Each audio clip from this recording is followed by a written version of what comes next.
Skipping. Urgent message. Rising Stein Porcupine, I guess you're not up and at 'em yet. This is me. You may call me with the message.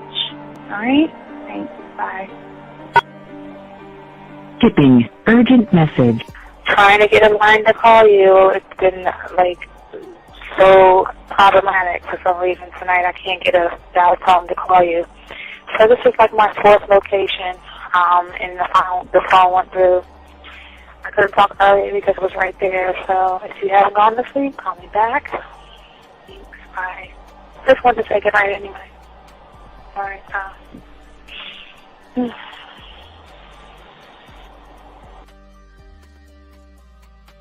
Urgent message. Hi. I hate that your phone keeps rejecting me. You must have a really bad connection. Anyway, I don't know. It's 11:42. It's not even late. So if you're not asleep, call me back. All right, bye.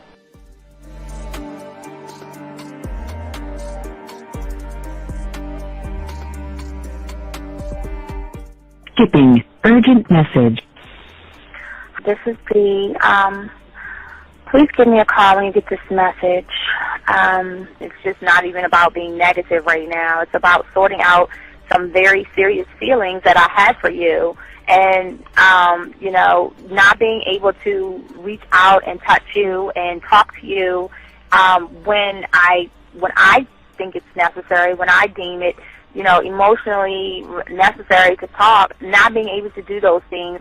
I was not ready to subject myself to that type of, and I was not able to endure it. And I think the way you're responding is just making it even worse for me. So I need to talk to you with regards to that, and just, maybe the talk you suppose that we should be having, that needs to take place then, obviously. I don't know. Your reaction to everything is really disappointing, and I need to talk to you. So call me and don't be acting like that towards me. That's probably the situation, how you normally deal with it, but that's just not going to work. So formulate your thoughts, processing and all that, whatever you need to do, and call me because I want to talk to you. I'm so falling in love, and it's not a good thing because I know that this is ultimately not going to end. It's not going to happen. So I need to talk that through with you. I need to express that to you, okay? And if I haven't said enough already, that's just where I am, so that you know. Bye.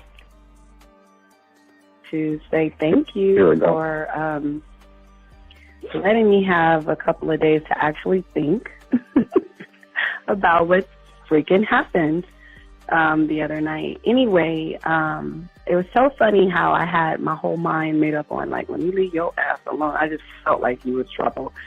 And it's so interesting how vibe is because I was right, I ain't gonna lie, I do have questions. I'm like, how do you do that? Who taught you that? Are you a goddamn professional? So on a real note, that was amazing. It was totally, perfect. If I were to vision what I want my man to be sexually, you would be that person, hands down. Am I mad at you? Hell yeah, because you know that you got those skills. So for you to do that to me, that was not nice at all.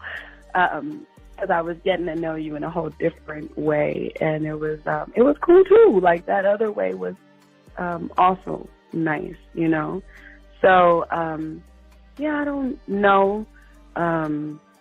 It makes me more curious about who you are and what you're really about. I won't lie, But again, I keep feeling that vibe of how you gonna do me like that? That is not nice. So you definitely, at some point, will have to give me that explanation because I'm just real curious. But that's it. I'm not, in any way mean anything else. I think I'm okay. I'm staying away from you. I'm still gonna stick to that one. But I definitely want to know. I'm dude, are you on TV? This is Robert Frank, and you're listening to the ManMindset.com Dating Help for Men with your host, Steve the Dean Williams. I'm Tyrone, and you're listening to the ManMindset.com Dating Help for Men with your host, Steve Dean Williams. So get on board, long dick style. This is Debo. Steve the Dean Williams, give me your chain, punk. Yeah, sleep with your lights on. I still got the bicycle. Much love, Steve. Do what you do. God bless. Yo, cupcakes. This is CT Fletcher, and you're listening to the Man Mindset Dating Show for Men with your host, Steve the Dean Williams. The following program is rated MAN. It contains real game, learning your value as a man, original ways to have her face in the pillow and her ass up in the air. I'm talking her knees pushed so far back, it's touching her shoulders. Touching her without touching her. Having a woman respecting your every move. Buying you gifts. Cooking and cleaning with a smile. And knowing her place at the table. So, for all you human males, cupcake surface dwellers, and grass-eating lions, viewer discretion is advised. Meaning, if you don't like the truth, then go find a show that helps you cuddle, complain, and cry about women. Just get the fuck out of here. When it come to women, you need some advice, yeah. I got what you need, yeah. This is the man mindset. Gotta learn the game, learn how to maneuver, check that. And what to avoid, we showing you all the red flags. Come connect, we helping you level up. Won't have no problem with women, this your time to step it up. Let's go. You got your confidence, you know they gonna like that. You a whole new man with the man mindset. Yeah, this is the man mindset. This is the man mindset. All right, here we go. Yes.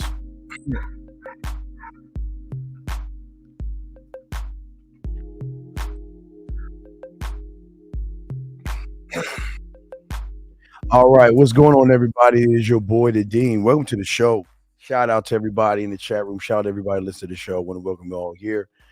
The beautiful thing about this show that we talk about and discuss is that we don't regurgitate information or anything like that. But before we give love to those that listen to the show, we want to let everybody know that this show is not like any show on YouTube. We do not complain, we do not blame, and we learn things about the game that the average guy is not talking about. Been doing this for over 35 years. Been doing this before YouTube, podcasting, Facebook, Instagram, TikTok, MySpace, before Google, around Yahoo, AOL, all these things. We've been here for a long time. So trust us, all the information we give you, we're not regurgitating anyway. Before there was even pills and plates and saucers and fake books. We want to say thank you all you guys who take the time to like, subscribe, and share this show. Want to say thank you very much. We appreciate everybody that subscribed, guys, and we want to say thank you very much. The beautiful thing about this show, as we said before, we tell you guys always go in your car. Go to Walmart, Hobby Lobby, Target. Go to Michael's. Go to Amazon. Go wherever you need to go. Get a 100-piece puzzle set and take a time and go ahead and drive home. Dump the pieces on your table. Throw the box away and do the one thing that nobody else out here is teaching you how to do, and that is actually connect with yourself on a different level. And we are teaching you that, and that's what this show is all about. For all you guys out there, we want you guys to know if y'all want to call in, you'll have the number 833-859-8744 is the number. Also, guys, if you see below us, you can scan a code to get your pathway and all this other stuff. It's everything you can use your phone if you're on a computer. Also, guys, if you're brand new to this, we are the only one that bring women to you. We have our own Man Mindset dating chat line. There's a chat line with women on right now. Nobody else on YouTube, as I told you before, nobody else on YouTube has this going on. We have a dating chat line with women that want to talk dirty, women that want to get off and meet certain kind of guys. But we are the only ones that have this. So we want to let you guys know that as well. Also, we just want to say before we start the show is, gentlemen, we're not here to change your mindset. We're not here to change what you think. All we're trying to do is show you there's a different way that you can think as a man that nobody else shows you in here, that we are going to show you ourselves. And gentlemen, last but not least, before we kick off the show, if you have a question, put a Q in there. If you're texting a woman and that means you're really close to getting sex, or you're fucking up and you don't know what to say, you don't know what to do, you don't know what to text her, you feel like you're slipping, go ahead and put a T in there. And guys, if you're talking to a woman out there that's throwing you off and you don't know what she means by what she's saying, just put a W in there. And there's nothing that we can't help you with, because we are not stumped, because game flows. And that's what we're going to be talking about with you guys out here. And always remember what we're going to be discussing. And we're going to start doing wisdom now. Every show we're doing is wisdom, okay, for the man that wants certain things in his life, okay? That's what we're going to do. That's what we're going to kick off. And that's what we're going to bring up, okay, man? So we want to make sure we got y'all covered, and we want to make sure that if y'all have any questions, go ahead and ask. We got y'all covered. There are no ignorant questions. There are no bad questions. So let's just make sure that we focus on the man, focus on yourselves. Don't bring up other people, and just think about yourself and focus on yourself, and we can help you out faster that way. So let's go ahead and get into it, guys. And we're going to be talking about today, we're going to be talking about the wisdom for a man who wants to master mental toughness. And as we breaking down mental toughness, guys, please get your crayons out. If you have a question, go ahead and ask. But let's go ahead and get into what we're talking about today. You see, most of you guys are trying to grow. Okay, think about what I'm saying. You're trying to actually grow as a man. But can one grow when his soil is not the proper kind of soil to grow? Mental toughness that we're going to be talking about today is not anything. It's not anything outside of you. It has to do with everything internally, and how you think, how you move, how you behave, how you see the world. And we're going to talk about and discuss that. Because the thing about mental toughness is actually coming down to your construction worker and how you design your environment. But your environment cannot be designed for a woman. Your environment cannot be designed based off of fears and anxieties. Because if you want to design what it is you need to design, you have to make sure that the soil that you have to design and build upon what you're building on is right for the seeds, and the seeds are all the mind. And your mind, like a muscle, is something that you've always got to work on and always have to cultivate. Okay, that's what you have to do. The answer is yes, sir. Absolutely yes. The answer is yes to you. Yes, absolutely yes. The answer is yes. But as I say, for all you guys out there that's soaking all this up and learning from all of this, is that everybody has a wrong idea of mental toughness, and they think that you've got to be a certain way to other people to make them believe that you are actually more than what you're not. And that's what hurts. That's what hurts a lot of people right there. They get a wrong idea of what they want to be. They get a wrong idea of how they see the world. They get a wrong idea of how they see the game. And that's where a lot of people go wrong. And that's where we're going to help you understand more about that as well. And before we talk about your mindset, let's talk about what it's not. Let's talk about what it's not before we talk about what it is, because There is a false narrative that people try to push on people, or people think that because I lack certain things that I don't, or I can't be mentally tough. Most people understand there are lies that are being pushed in these spaces out here, that most of you feel like, you know what, I can't fail. And if I'm a failure to myself and I fail, that means I can't learn any game. But here's the thing, a man doesn't fail. A man never fails. And the reason a man never fails is because a man is always learning. See, just because you don't get the result that you actually want doesn't mean you have failed. Because a man learns all the time, he does not fail. But what separates what one perceives failure is, and one that's mentally tough, is how they handle who they are when things do not turn out the way you planned. A lot of guys out there, they have this idea, they want to have sex, they want to sleep with women, they want to be with women, but they don't plan to understand that you have no control over an outcome. Now, listen to me. A man doesn't have control over outcomes, and that's why he wins. But let me explain something to you that no one tells you.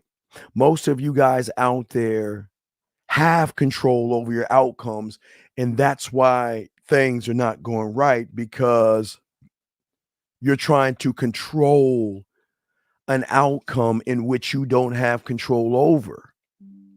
Let me explain what I mean by controlling outcomes and stuff like that, okay? What I mean is you try to manipulate a situation. You try to control what the woman should feel for you. You try to control it by either manipulating, deceiving, or trying to beg or trying to barter. You're using things to control and manipulate a situation. And then when you don't get what it is you're trying to get because of the things you're doing, then you feel like a failure. A man doesn't try to control any environment with a woman. Why should we? That's why we're the only ones that give her free will to do whatever she wants to do. If she wants to be with us, she has the right. That's cool. If she doesn't want to be with us, so what? Who cares? We're not looking at what she is to us. We're showing her what we are to her. And that's why we don't look at end results. We don't look at things as far as failing with a woman. How can we fail? How does one fail? See, what a man will do is he will learn from a situation. He will figure out what happened. Okay. And he will make the necessary adjustments, so the next time he runs into some woman who has the same characteristics, he can come at her in a totally different way than the guy that just does the same exact thing. Another thing that a lot of y'all guys do is that most of you guys out there you welcome stress. You stress yourselves out. And the reason you stress yourselves out is because when you set such a high example or end game, I got to sleep with her. I got to get her to my house. I got to get something. I got to get her to like me. I got to get her to be interested in me. I got her to fall in love with me. I got to get her to whatever. What you do is you create stress. And then what the imbalance is stress plus emotion plus fear plus a lack of confidence plus a lack of all the things that you have wrong is always going to have you in balance. You're never going to be able to look through your compass and go forward because you are actually stressed out about a situation. Okay. All right. Another thing is also one of the problems that most guys don't understand is that you're you're not ignoring things. You're not ignoring your feelings. You are actually putting a light on your feelings. You are going into every interaction feeling something that is throwing you off, feeling nervous, feeling anxiety, feeling that I'm not good enough. Feel whatever you're feeling, that's an emotion, feminine. And because you don't ignore and you welcome in feelings, you automatically come into this uh imbalance. There's no balance. Okay. You cannot do that as a man. But it is also not just your mind. All right, guys. Mental toughness is not just about your mind, gentlemen. Mental toughness is the community you create. As I told you before, we're the only ones that teach you this community. But unfortunately, for a lot of you guys, your community is another guy. Your community is your friend. Your community is everything outside of you, and that's not your community. Your parents shouldn't even be your community. And follow me on this. Your parents are your parents. They're not your community. And let me explain what I mean by that.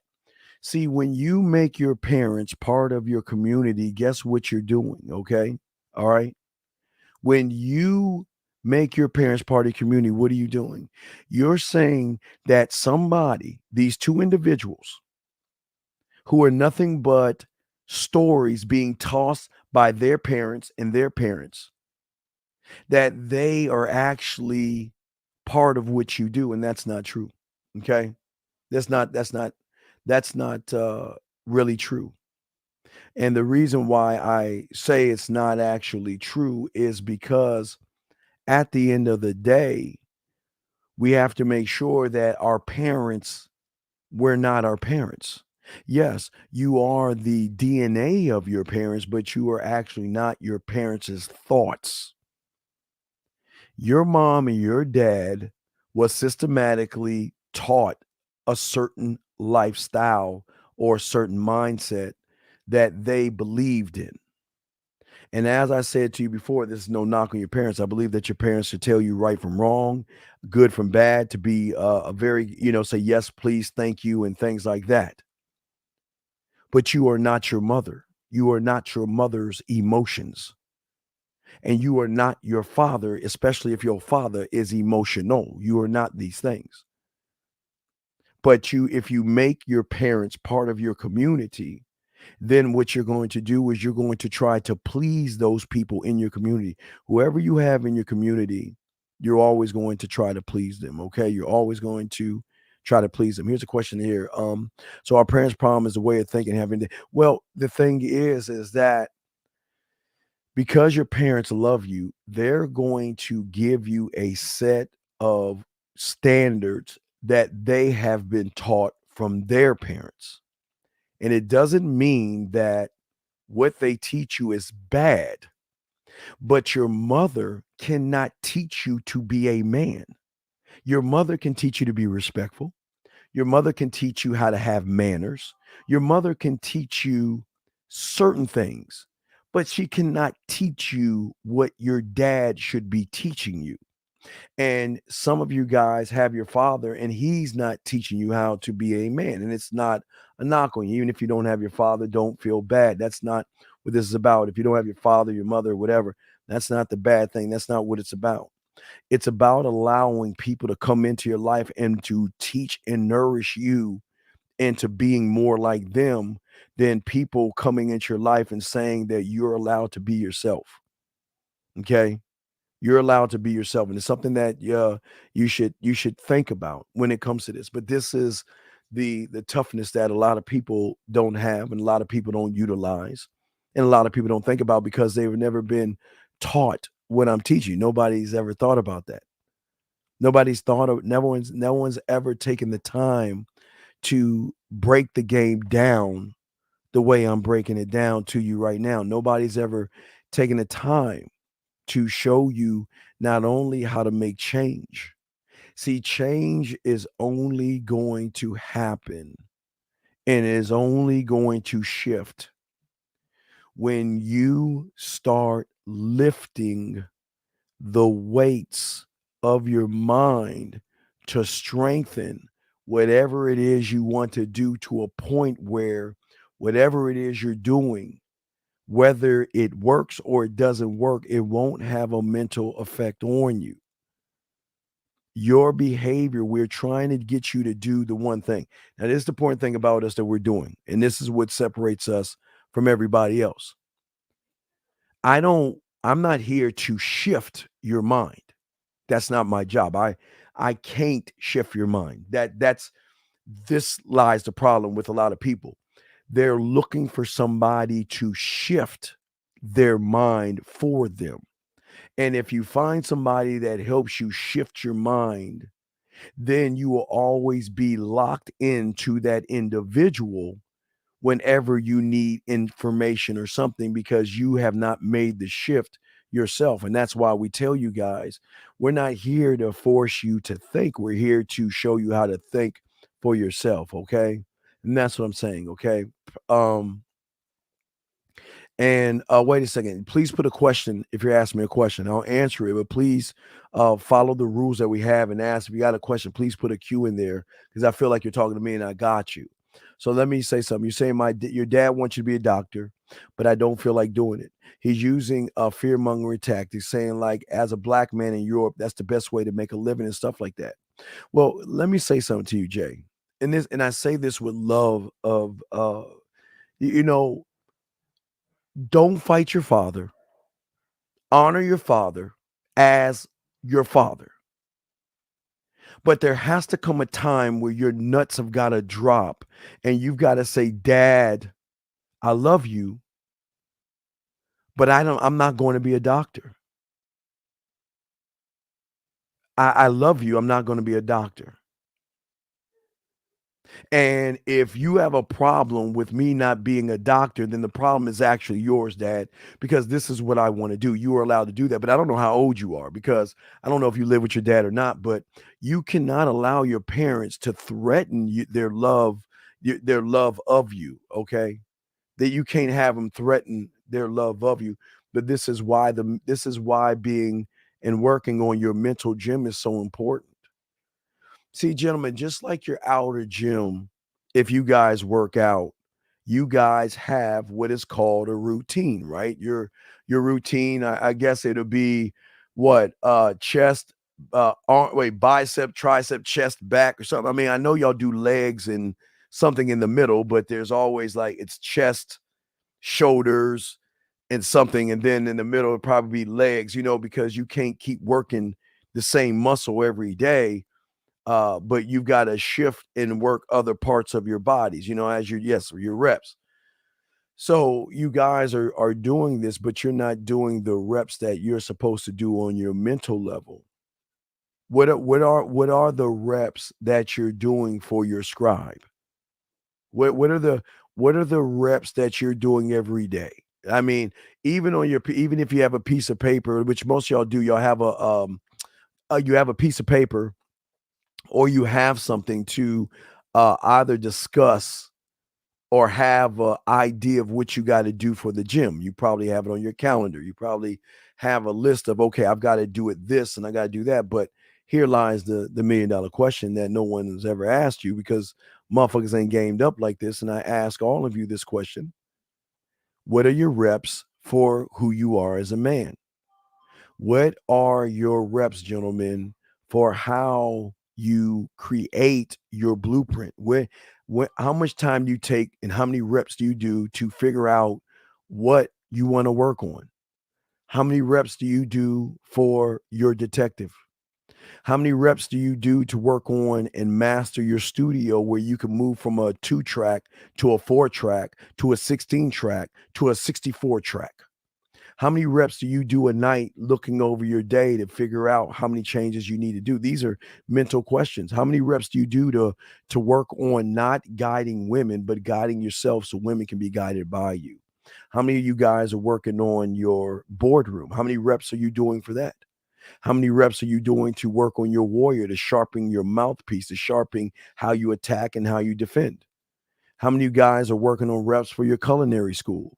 How many reps are you for setting your government, your scribe, your amusement park, your marketing team, and your drug lab? These are things that most people are not discussing with you because because most of you guys don't even understand how it works. Okay. All right.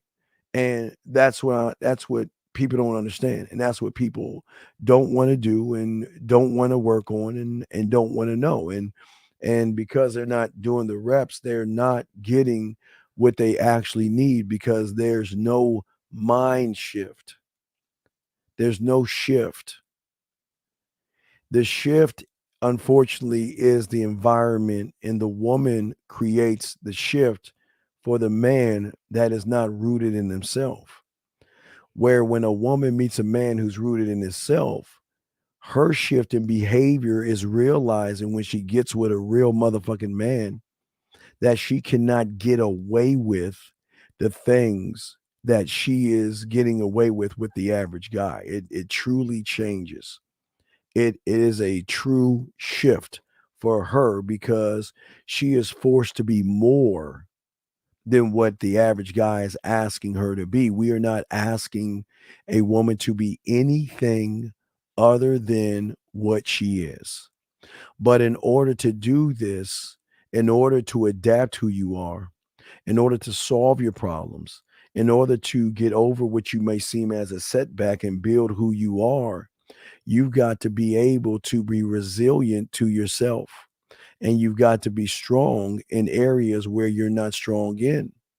And in order for you to do that, you have got to build it. You've got to grow it. And you've got to find the perfect ingredients to build what exactly you are. Because if you're not working to change, then what are you actually working for? Who are you working for?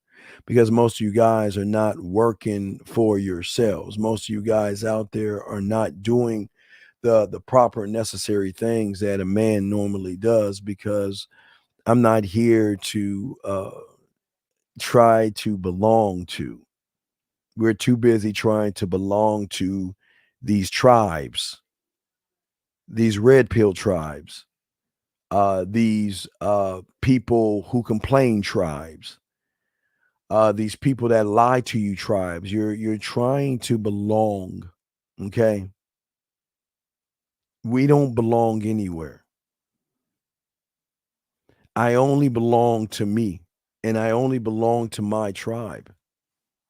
But if you don't belong to yourself, then you're going to belong to everybody pulling you every which way.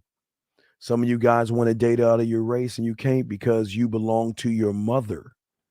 And your mother will dangle her love in your face. And like that young man said, you belong to your father's tribe. If you don't make your dad happy, he's going to yank his love for you. Do you see what I'm saying? They're going to take their fucking love from you and you're going to feel some kind of way. You have people that tell you they're going to disown you and things like this. But you have got to create the soil to plant the seed. And this, before you can plant the seed, the soil must be great. It must be perfect. It's a process. It is always going to be a process as a man. And if you're not looking at the process the right way, gentlemen, there's always going to be trouble. There's always going to be problems, and you're not going to be able to get what you need out of life.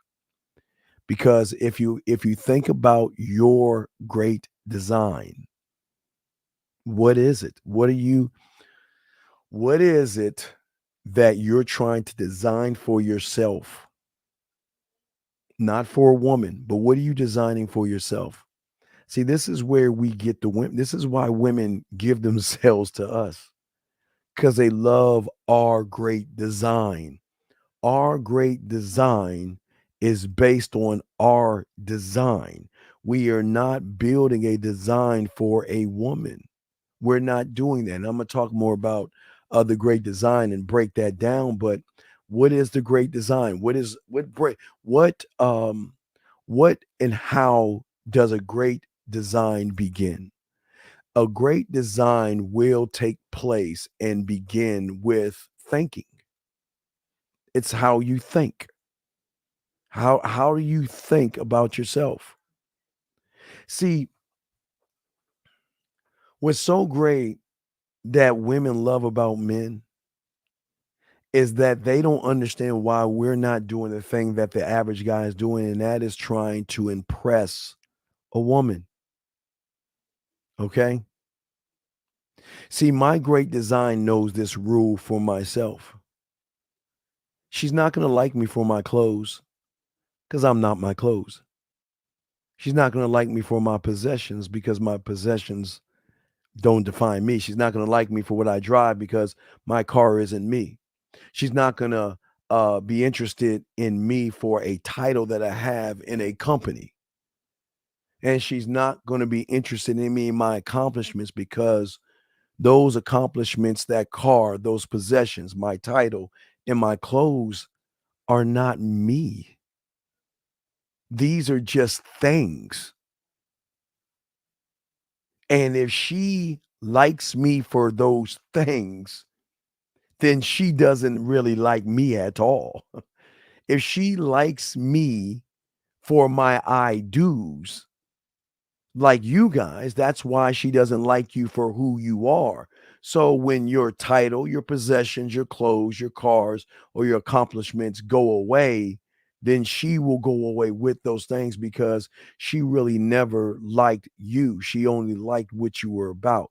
But when you're a part of a cult that tells you the only way you can get a woman is by your possessions, by your clothes, your money, your status, and your cars, and all that other stuff. Don't get it twisted. Most of you guys see everything from a wrong point of view. You see a guy in a nice boat and a bunch of women on the boat. You may see a guy in his own jet and there's a bunch of women in the jet. You may see a bunch of women in a nice car or what have you. And as I told you before, even in the 80s, well, the 90s, it really did it more in the 90s. What most y'all understand was in the 90s, was going to shock you guys. Videos used to be important. Like, guys, you're going to be shocked. MTV used to only play videos. Guys, I'm shocking y'all, right? You're right. MTV, BET, VH1, and Video Jukebox, guys. There was a time, guys, where all they played was nothing but music videos. Everything you'll see right now changed, I think, because when MTV came out with the Real World or reality TV, everything changed. But there was a time where these stations played videos. And the thing about these videos, shout out to my dog, No One Better. Bad motherfucker. That's my dog. Shout out to my dog, No One Better, man. But these things played videos. So, and when they played videos, everybody had to market themselves because the blind and gullible person would look at the videos and they would see a group of women, fast cars, and a rich lifestyle, and fake jewelry, fake money, rented cars, rented mansion, and hired models shaking their ass and dancing around. And the reason why they had to pay the models, gentlemen, is because every woman that was in those videos, they had to sign a contract saying they give permission to show their likeness on a video, or those women could sue the video companies. So they had to sign a waiver to say you're allowed to show my likeness on these things. But as the viewer of these things, you saw the guy with the flashy car, the clothes, and all that other stuff, and you wanted that lifestyle, but that wasn't his lifestyle. That was a false, fake lifestyle to draw you in. And that's how it's always been. And this is, I remember I keep telling you, there's nothing new under the sun. So what's happening now? What do I tell you? What's the same thing that they're doing that the rappers did in the 90s? Remember, what goes around comes around, guys. So just like they have the fancy cars, the clothes, and the women back in the 90s with the music, take the music out now, because now what they have is they surround themselves with women. And they define themselves. If they're driving a car, they'll put a woman in it. If they rented a jet or in a jet or borrow someone else's jet, they'll put women in it. They will flash a lifestyle that they actually don't have. I'm not saying all of them don't have it, but if you're telling young men this is how you get women by having this lifestyle, then you're fucked, because you're food at that point. You're food at that point, because at that point you're standing on possessions, and yes, they are going to fall in love with your possessions, but they're not going to fall in love with you, because there's no substance in you, and she knows you for what you are and what you're standing on, and she's smart enough to smile in your face. Women run game. Let me answer this question right here. Doesn't your accomplishment somewhat show a no, you're not your qualities. Your job, you go to school to learn a trade. You pick up a trade. That means you're learning to do something to get paid for. This has nothing to do with a woman being attracted to you. So if I can operate, what the fuck does that matter if I'm in a club? If I'm a good lawyer in the courtroom, what does that matter when I get to a bar? What does it matter? Because you can't show qualities from an outside. Now you will show qualities, and I'm gonna show you where you fail. Because you will dress for women. You will wear things for women. So you're holding this neon sign that says, "I'm a fucking sucker. Take me for my money." How do I know this, guys? What if I told you guys that let's say there was nothing like that. What if I told you guys I came up with this idea? I got an idea. What if I told you guys, hey, look, I'll rent a building and I'll put poles all in the building, and I will have women dancing on those poles. And gentlemen, not only will I have these guys throwing money at these women, but they will wrap themselves around this building to get in to give me their money. Y'all would think I'm fucking crazy. Now I'll be like, no, man, that can't work. Who would be dumb enough to go into a building? Oh, no, but it's greater. It's a better idea. Wait. I'll make sure that when they walk into the building, the women will cater to them and act like they're actually interested in them. And I will game these women up to know every guy that they have and have a foul on them like Batman does. You will know every guy. You'll know everything about them so we can get them on a comeback. And the best thing about it, we'll put an ATM machine in there. We'll upcharge on the drinks, and we'll have a DJ. Y'all would think I'm out of my rabbit ass mind if I told you that. But what's the difference between that and somebody that tries to go into a club and displays his qualities outside of himself? If you lead with your wallet, you're going to get you a trick. That's what tricks do. They lead with their wallet. What does your quality have to do with your mindset, my friend? What does your quality have to do with your mindset? And that's where the problem comes in with a lot of you guys. Okay? There's nothing that's going to help you in the game when your game is all about what a woman is, okay? Doesn't an I do reflect on your I am and vice versa? No, I am okay. I do emotions. I'm not a fucking emotional motherfucker like you guys. I don't worship women like you motherfuckers do. I don't look at their body and be all thirsty like you motherfuckers do. I don't sit around and try to use pickup lines and gimmicks like you guys do. I don't work out and do things like that just to drive women like you guys do. I don't do that. That's not what I do. That's not who the fuck I am. But unfortunately, that's who you are. That's who you are. Okay. And because you are what you are. And listen, gentlemen, this is no knock on you. Okay. I don't want you guys to feel bad about what you do. Because remember, at the end of the day, you don't know what you don't know. You don't know what you don't know. And this is why I'm telling you, I'm not saying not to have accomplishments. I'm very proud of you guys for busting your ass and working hard. I think that is an honorable thing that you work hard. I think that's awesome. But I don't think that you understand women don't give a fuck about you working hard. They don't give a fuck. They just don't care.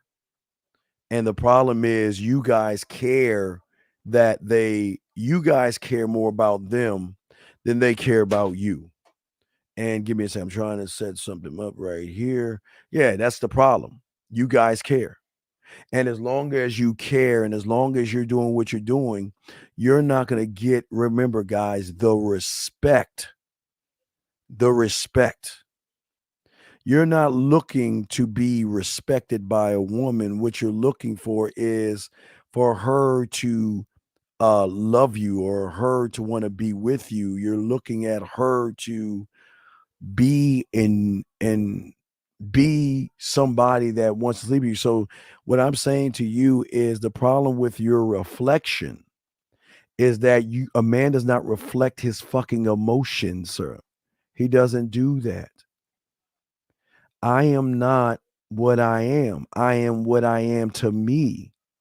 And for her, she's okay. I'm gonna use my dog, no one better. I'm gonna use this bad motherfucker right here. Let me tell you why he a bad motherfucker.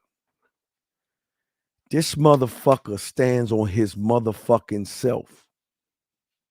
He doesn't go around flashing what the fuck he is because he's got a lot of shit. Don't worry. He's laced the fuck up.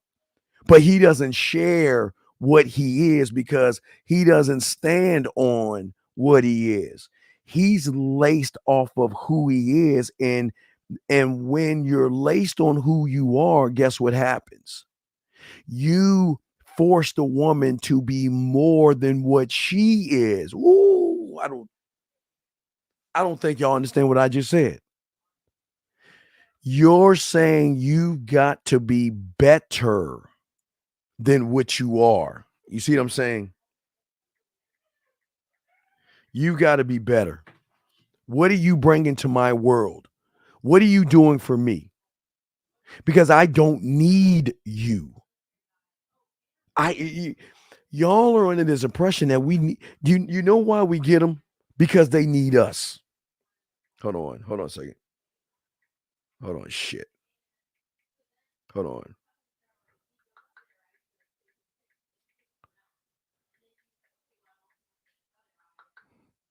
Hold on a second. Okay, so what I'm saying to you guys out here is that I'm not ever saying don't have possessions.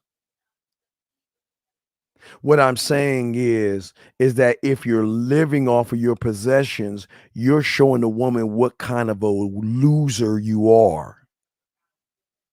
What kind of a loser you are. Because like I was saying with no one better in men, we don't stand on what we are. Because I can accumulate a lot of things. But the one thing that a woman can't get with me is knowing that what I am and how I operate for myself. And that's what we're trying to get you guys to understand in the game. And as I'm saying for you guys out there, I'm going to use no one better than this. One thing that women notice about him that they fucking cream over is that they know that motherfucker never gives himself any fucking wiggle room to criticize himself, to complain, whine, bitch, or moan. Listen to what I'm saying. Because what you don't understand is, and I want to use no one's better thought process, is because what y'all don't understand as a man is that your words have power, especially over who the fuck you are. So if you're whining about yourself and you're whining about your problems and you feel all this thing, what are you saying about yourself? Who has power over you? If you're whining about the woman, blaming and complaining about the woman, who has power? Think about this for a second. If you're in those red pill spaces, worried about her nature, worried about what a woman's doing, then who has the power over you? Your words have power. And if something is wrong, is it actually wrong? Let me ask you a question. If you meet a woman and she has an attitude and she's stuck up, is something wrong? To the average guy, something's wrong because guess what? She has an attitude. She's stuck up. And look what you're just saying. You have given her power. But I will use my dog, No One Better. What if No One Better meets a... Hold on a second. Let's get with 323 real quick. 323, how can this help you? Help you, sir. What's up, brother? What's up, Steve? This guy Juice. How can I help you, sir? What's up?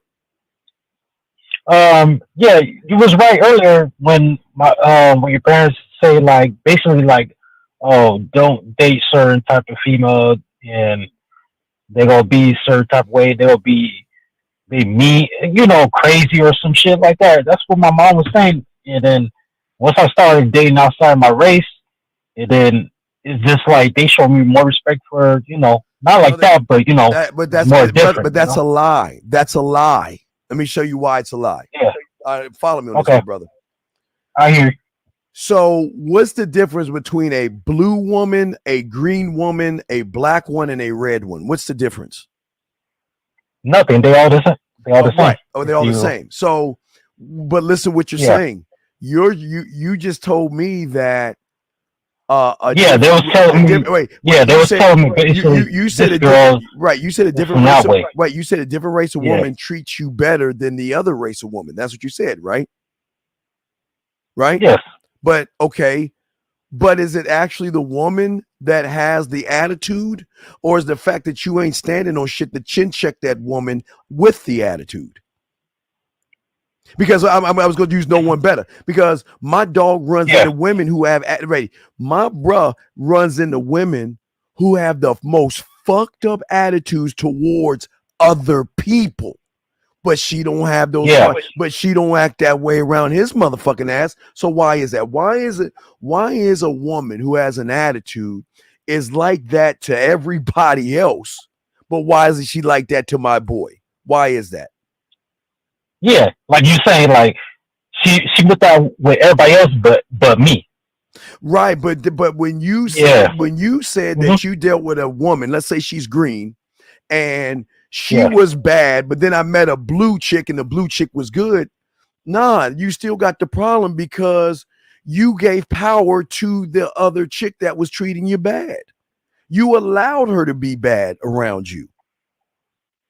Yeah, I see what you're saying. You the one leading the situation. You're always the one. You're always leading because when you see her, your words that you tell yourself is how the story's gonna go. I'll use No One Better and I'll use you. Most of you guys, your story starts off with, she pretty, she's sexy. Oh man, I want to get with her. No One Better says, all right, I see her. Now what's she gonna do for me? I see her, all right, whatever. What she got, what's she gonna do for me? What's she gonna be for me? Two different types of stories. Yeah, the key thing is what she gonna do for me. Yeah, but like you were saying earlier, I have to do things for myself, but like you're saying, at the end of the day, it's about me. Yeah. And I understand. I understand what my family and everybody's saying. Like, oh, this not, but they ain't doing that shit to me. Right, but I'm just saying. I just want to correct you because I don't want you. I don't want people to think that women, just because of the color of their skin, have a problem.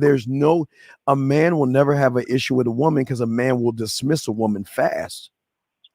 Yeah, and I'm going my own pathway, and it's just like I feel like what I learned from you, while I'm going my own pathway, nobody can say nothing to me because whatever part you have, this not with that person, that got nothing to do with me. You know? Yes. I'm going my own pathway. Yes, sir. That's what I learned from you. Yes, and that's what you should be doing. Absolutely.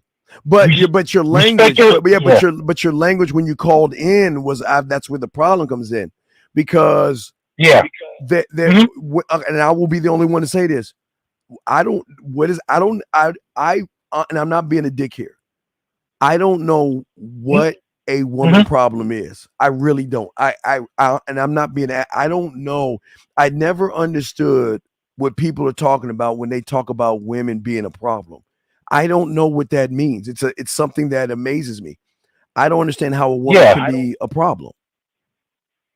Yeah, and I start seeing that for myself. It's like once I started learning what you were saying, and I keep constantly put that in my mind, it seemed like everything going smoothly with me. So that's why I never call in, because like there's no point in me calling in, and you already gave me the blueprint. So I use the blueprint, and everything's real smooth. Right. Everything. I ain't gonna lie to you. I don't have no problem. Right, and that's it's just like it's just like it's all good. It's all love. I'm just saying that you still got to change your language though, because you're still saying you came in with saying one was a problem. Like I was saying, like you saying, I came in saying what other people saying instead of going my own way, saying like, oh yeah, this is what I was doing. No. I don't want you. No. Listen, I don't want you to go your own way. I want you to be the motherfucking way. That's what we are. We don't go anybody else's way. We the motherfucking way.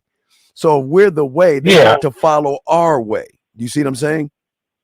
If we're the way. So I see what you're saying. Right. So I appreciate what you're saying. I'll throw you back in, but thank you for the call, brother. Okay. Okay. I respect. Thank you. Thank you for the call. Very good call. But I'll continue, guys. The lines are open if y'all want to call in. But as I said before, I know this sounds crazy because I ask anybody to please tell me, tell me what a problem is with a woman.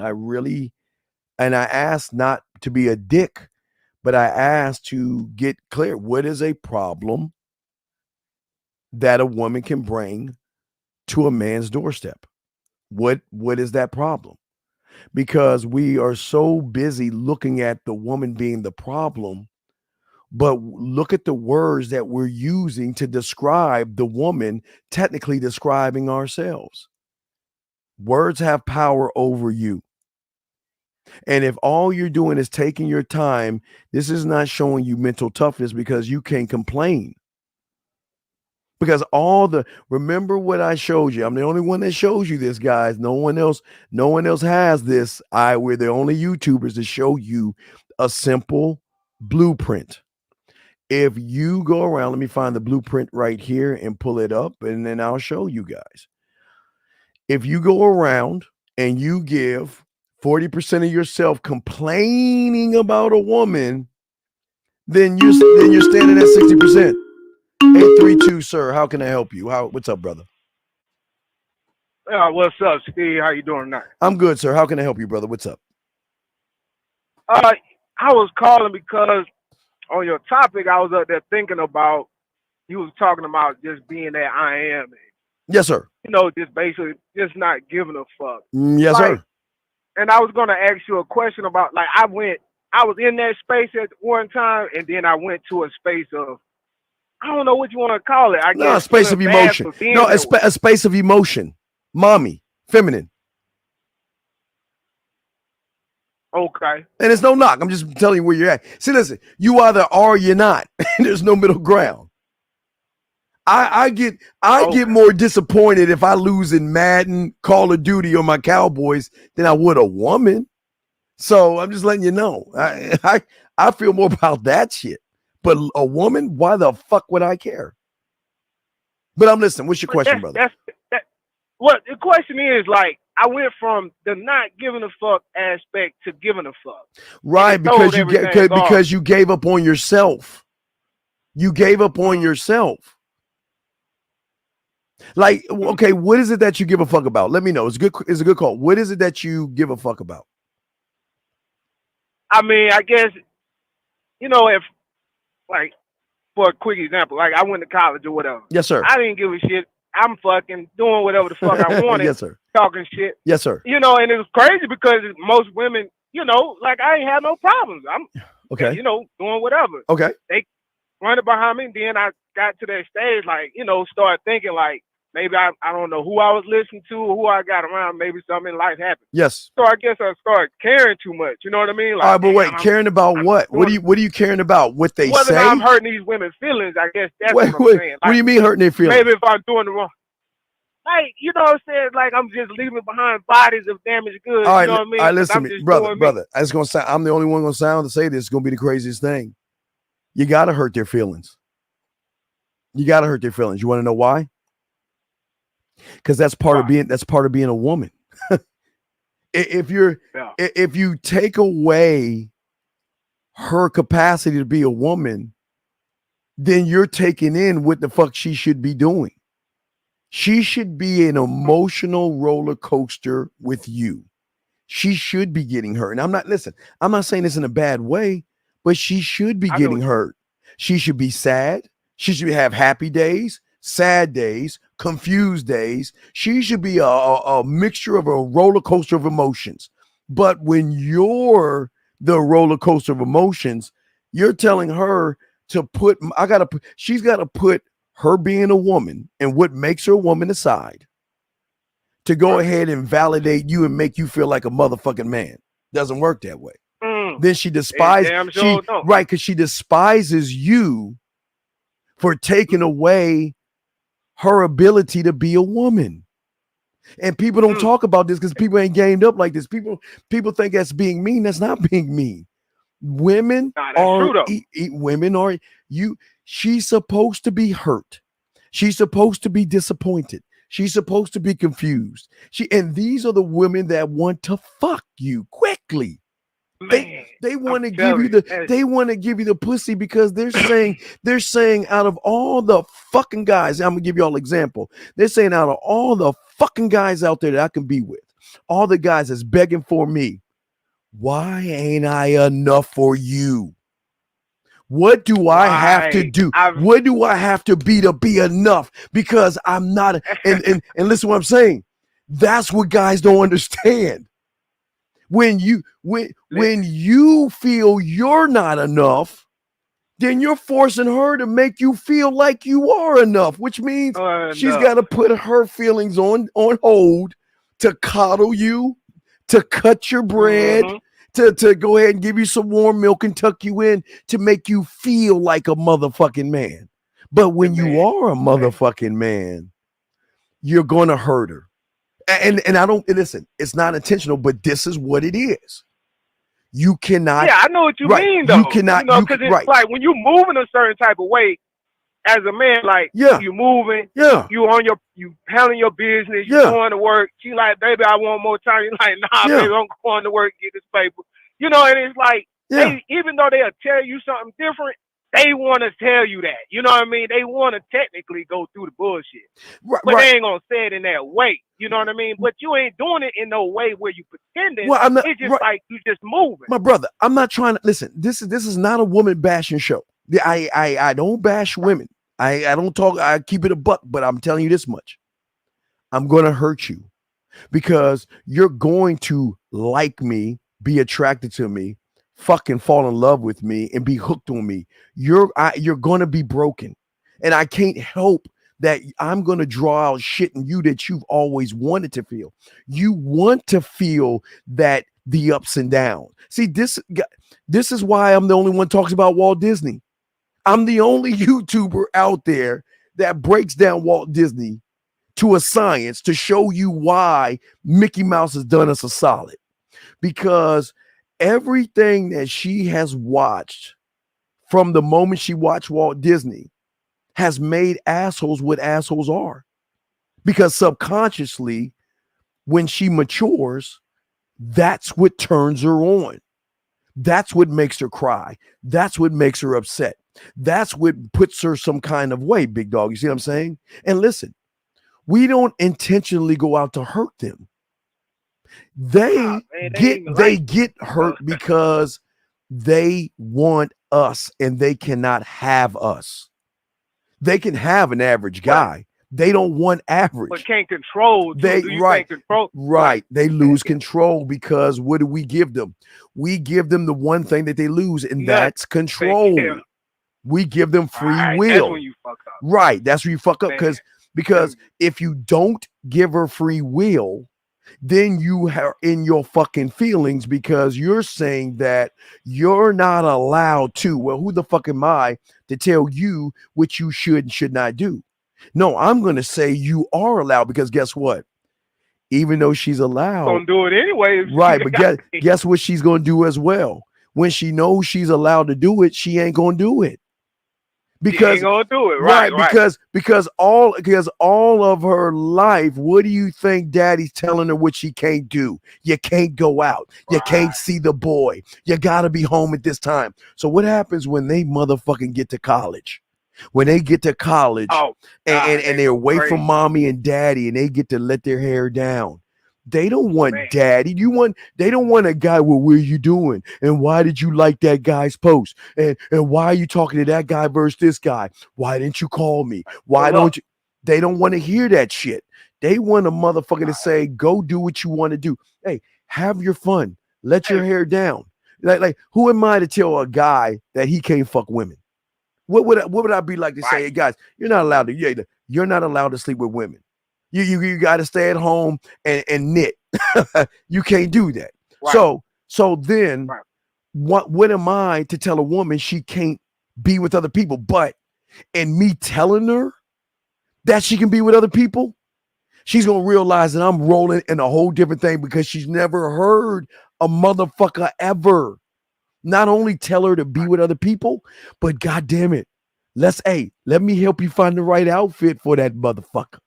That's right. Let me know if he's an ass man or a titty man, so we together can find the perfect outfit for that date in which he's going to show you his emotions. See, I bet on the house because I know this much. Every surface dweller is coming in with emotion. So here's the trick of everything. I can send her out there because she will never be a woman to whoever she goes out with because he's already emotionally invested. So I already win. That's why I'm giving you free will, because I know something you don't know. I know these motherfuckers are in their feelings. So I know when you talk to them, date them, going whatever with them, you can't be a woman like you can. They give a fuck, Steve. What you think? Like, because I'm gonna say this, like, man, I had my best times when I didn't give a fuck about exactly. Yes, exactly. And you know what I'm saying? Just be honest with you. I mean, they give me the pussy. I'm like, shit. I mean, whatever. But again, I'm just.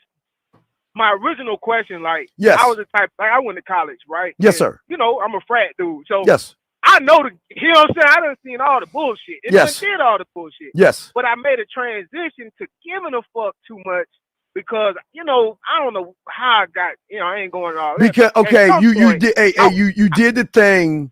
You did the thing that they always show you on, what movie was that? Okay, I forgot the name of the movie. There was it's one of those mythology movies where people stop believing in gods and stuff. Gods used to have power over people, and then people stopped giving a fuck about the gods, right? So the gods lost the power. And okay. Yeah. Oh no, I got a better one. I got a better one. Think about the movie It. Think about that fucking clown, right? What was the clown's power based off of? Fear. Right. An emotion. That's what gave him his power. But when you took the fear out that motherfucker, he was just a piece of shit. You see what I'm saying? So what you have done is you stop. I won't say you stop believing in yourself.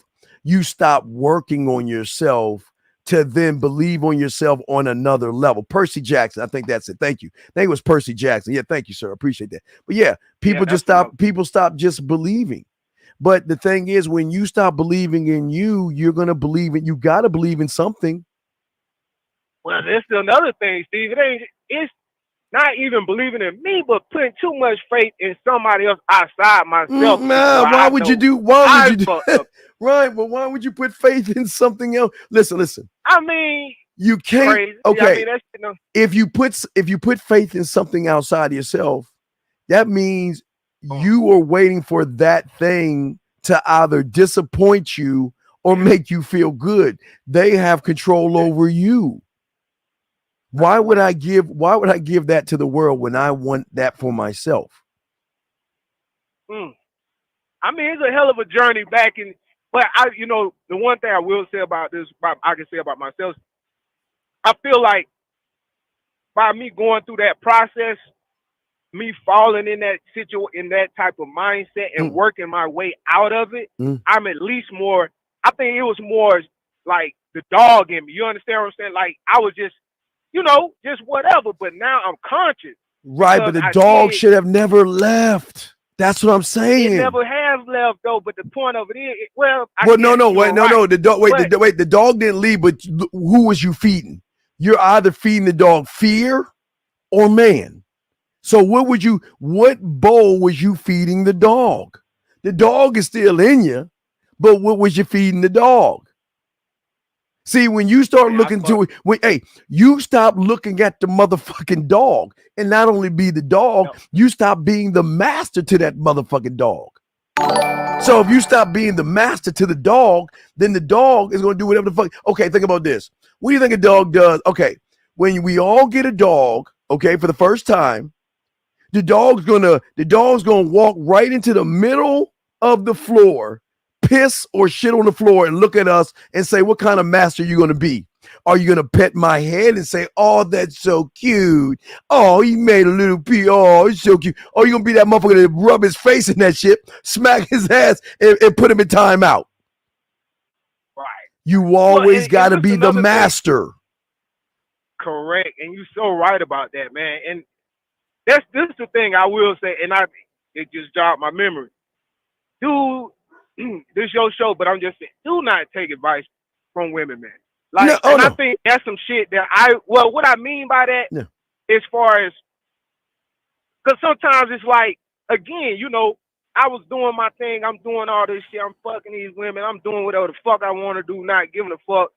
His body's left in the grave, it is what it is. I'm keeping this shit pushing. But, like, again, you have to be careful of not letting, like, when you talk to certain women, they'll make you feel guilty for that shit. So you have to be careful, like, what you take in. Right. Hey, brother, that's part of the emotion. Okay. She's supposed to make you feel guilty. She's supposed to be upset at you. Well, why didn't you spend New Year's with me? I just wanted to spend New Year's Eve with you. Why couldn't I spend New Year's Day? Why am I secondary? Why do you have all these women? Why? That's what makes her a woman. She can't be a woman if she's not going through hardship. And listen, please understand what I'm saying. I'm not saying that we intentionally are out there to hurt women. But in order for a woman to be a woman, she's got to be hurting herself because that's all she does all day.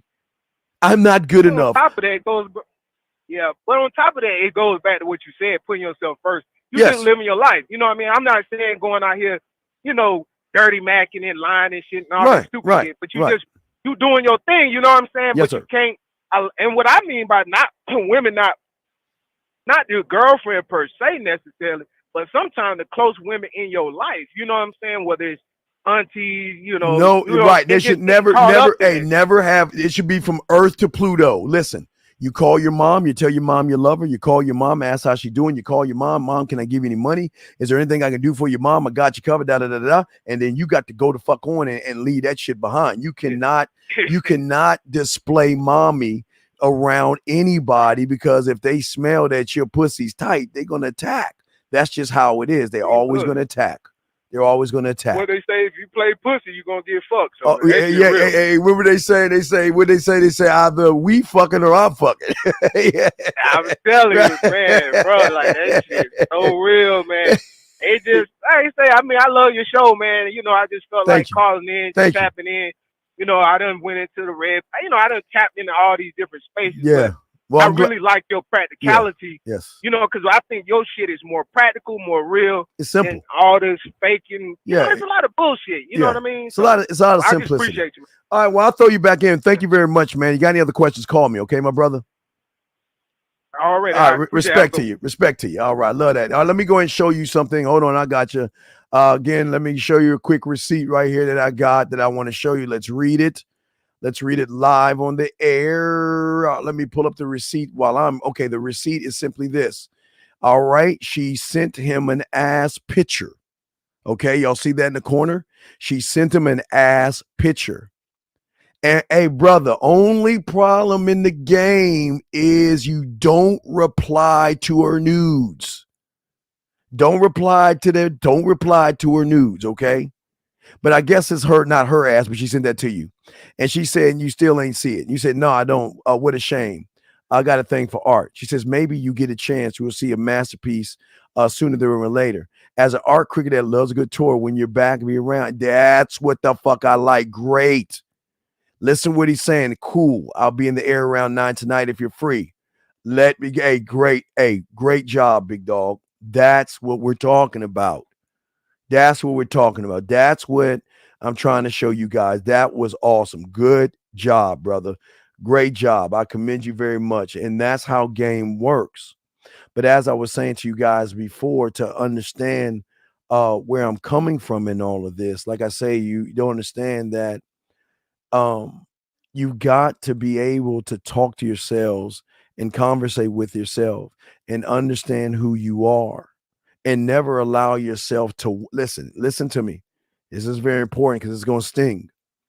Never allow yourself to whine, cry, bitch, or moan, and never be around anybody that whines, cries, bitches, or moans, and never watch anybody that whine, cries, bitches, or moans, because what you'll do is if you start watching that, you're going to start to take on that shit and you don't even understand. You'll start to believe that shit is true and you'll start to take that on. And I want to prevent you from doing that, gentlemen.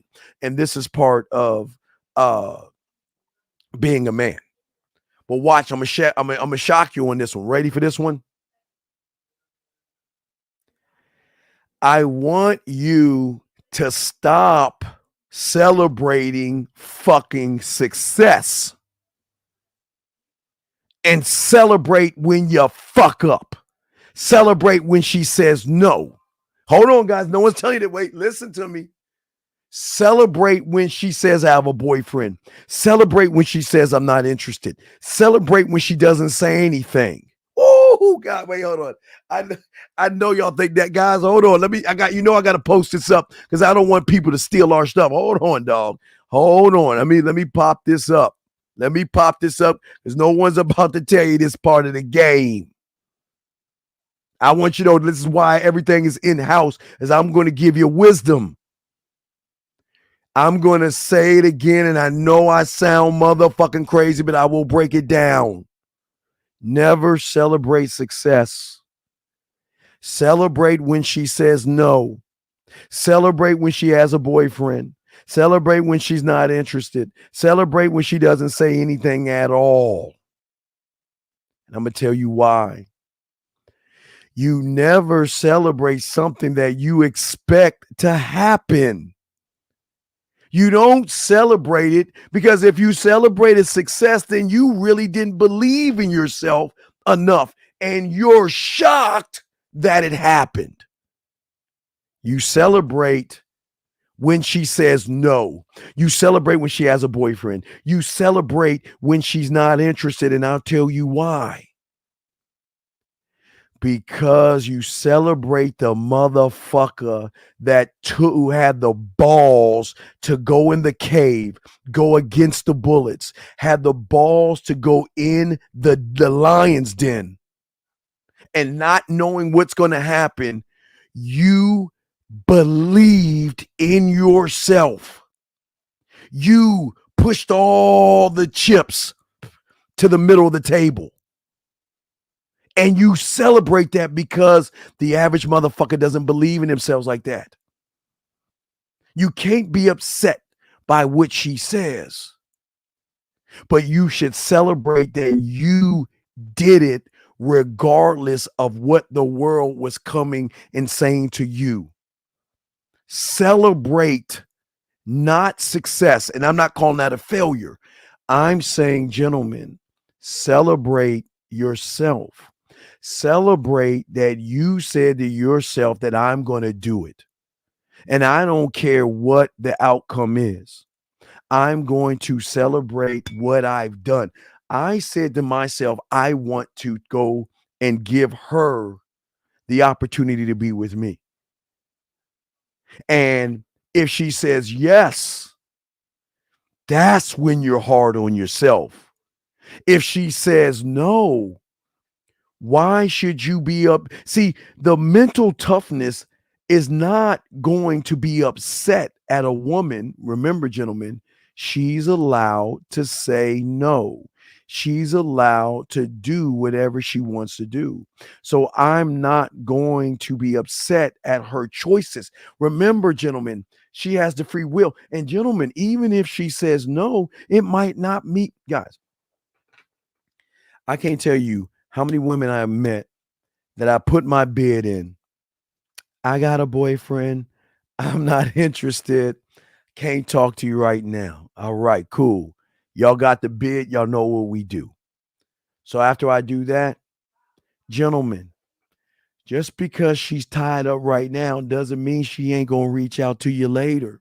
And the reason why you guys have the advantage, listen, guys, because no one's telling you this. The reason why she's going to fuck with you is because you're the only man that she knows that will allow her to be a woman. You're letting her know this is who I am. You're letting her know this is what I'm about. And I'm going to give you the free will. When you're ready to come around, you'll come around. But peep this out. I know when you come around, I'm going to show you why you're going to fucking stay. Because when you come around, I'm going to show you why me. And I'm going to give you samples of me. And every sample I give you guys, this is very important. This is the key here. Every sample I give you is going to allow you to be a woman, because I'm going to put you through a series of emotions that he's not going to give you. He's not going to make you feel the things that I'm going to make you feel, even with a little bit of time. Even with a little bit of time that I have, I will make you feel something, because I will talk to you through land, sea, air, and space. I will make you smile. I will make you blush. I'll make you think. I'll make you react. I'll make you question your own sanity when I'm not around. Because the one thing I'm showing you is I want her to have free will. The one thing I know, her man, her boyfriend, the guy she's living with, the guy she's dating, the guy she's in a relationship with, or the guy she's talking to, the one thing they're not allowing her to be, gentlemen, is they're not allowing her to be a woman. There is something in those guys that's making her feel like she's less than a woman, because she's not allowed to be emotional. She's not allowed to fear. How can she feel when she gets around someone who's always got feelings himself? Let me keep going here. Let me ask a question. Wait, I'm sorry. Let me get this question. How do you know when you have the invite? Well, okay, when you have the invite, what's going to happen is, I'll give you an example through one of Tyler's things. I'll give you an example of an invite. Let me pull up. I'll give you an example of an invite. When you have an invite, I don't even give you a Tyler. Let me grab this. Let me see if I can. Okay. Here are samples of an invite. This is an example when let me get your name off here. I'm gonna give you an example of an invite. So when you have an invite, they're going to start talking to you. First thing they're going to do is start telling you good morning. They're going to ask how you're doing. They're going to ask what you're up to. They're going to tell you they're thinking about you. They're going to send you happy smiley emojis, heart face emojis, frowny face emojis, or crying emojis because they're thinking about you. They're going to start to express themselves. Again, what's going to happen is even when you get in touch with them, they're going to say, oh, wait, don't worry. I was, listen, I'm not ignoring you. Don't get me wrong. I was busy with a client. I was talking to this guy, but hey, as soon as I get done, they're going to start to share things with you that they don't share with anybody else. Because you're allowing them to open up themselves. So you're letting them actually be a woman. Okay. Next thing. So don't celebrate the outcome. Instead, celebrate ourselves running towards the book. Yes, absolutely. Don't regurgitate. Yes. I've got this chick to say that stay with her people, and I stay with my girl. I hit her up for a year, but she's trying not to get a room and want me to pay for the room. What should I do? Well, Mr. Everett, this is why you got to learn how to fuck. And I don't mean the fucking that you're trying to do. This is why you got to learn how to fuck with your words, to fuck with your text messages, to fuck with your voice messages and your video message. This is why she ain't trying to fuck with you. Because you're trying. You ain't doing shit. God, listen, don't think that, listen, and I tell you, you're going to get these all the time. But eventually they will come around. This is what I'm saying. You ain't about that. This is what you should have got with this woman right here. Something like this. This is when you know you're doing it right. Let me bring in this call real quick. 407, sir. How can I help you, sir? What's up? Hello, sir. Can you hear me? Yes. How can I help you? What's your question, sir? What's up? Yes. I'm calling from Europe.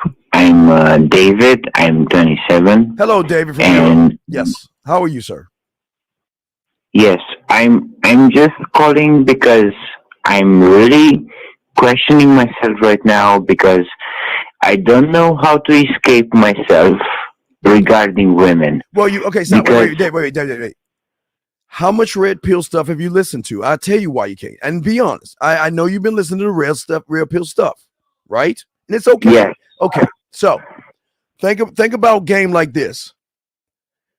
If you're trying to put and build yourself and you have soil, let's think you have soil, okay? Yeah.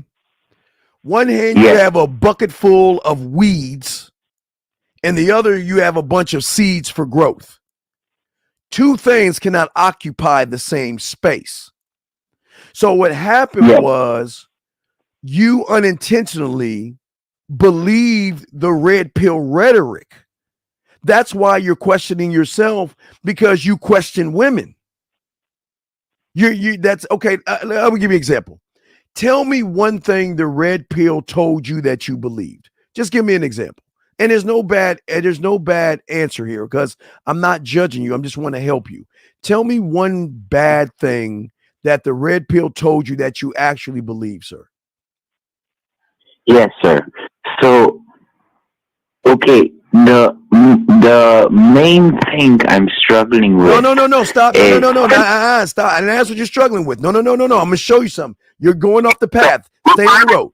Tell me one thing the red pill told you. Question. Right. I'm gonna do it. What's the answer?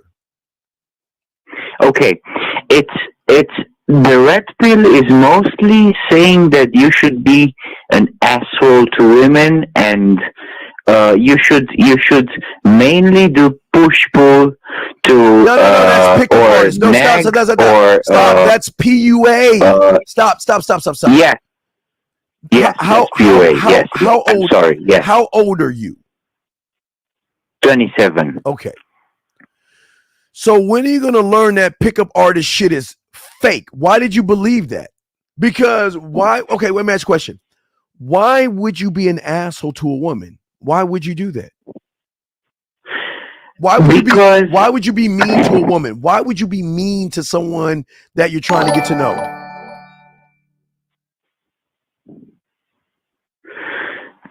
Because I believed at some point that if you display some value and then you display this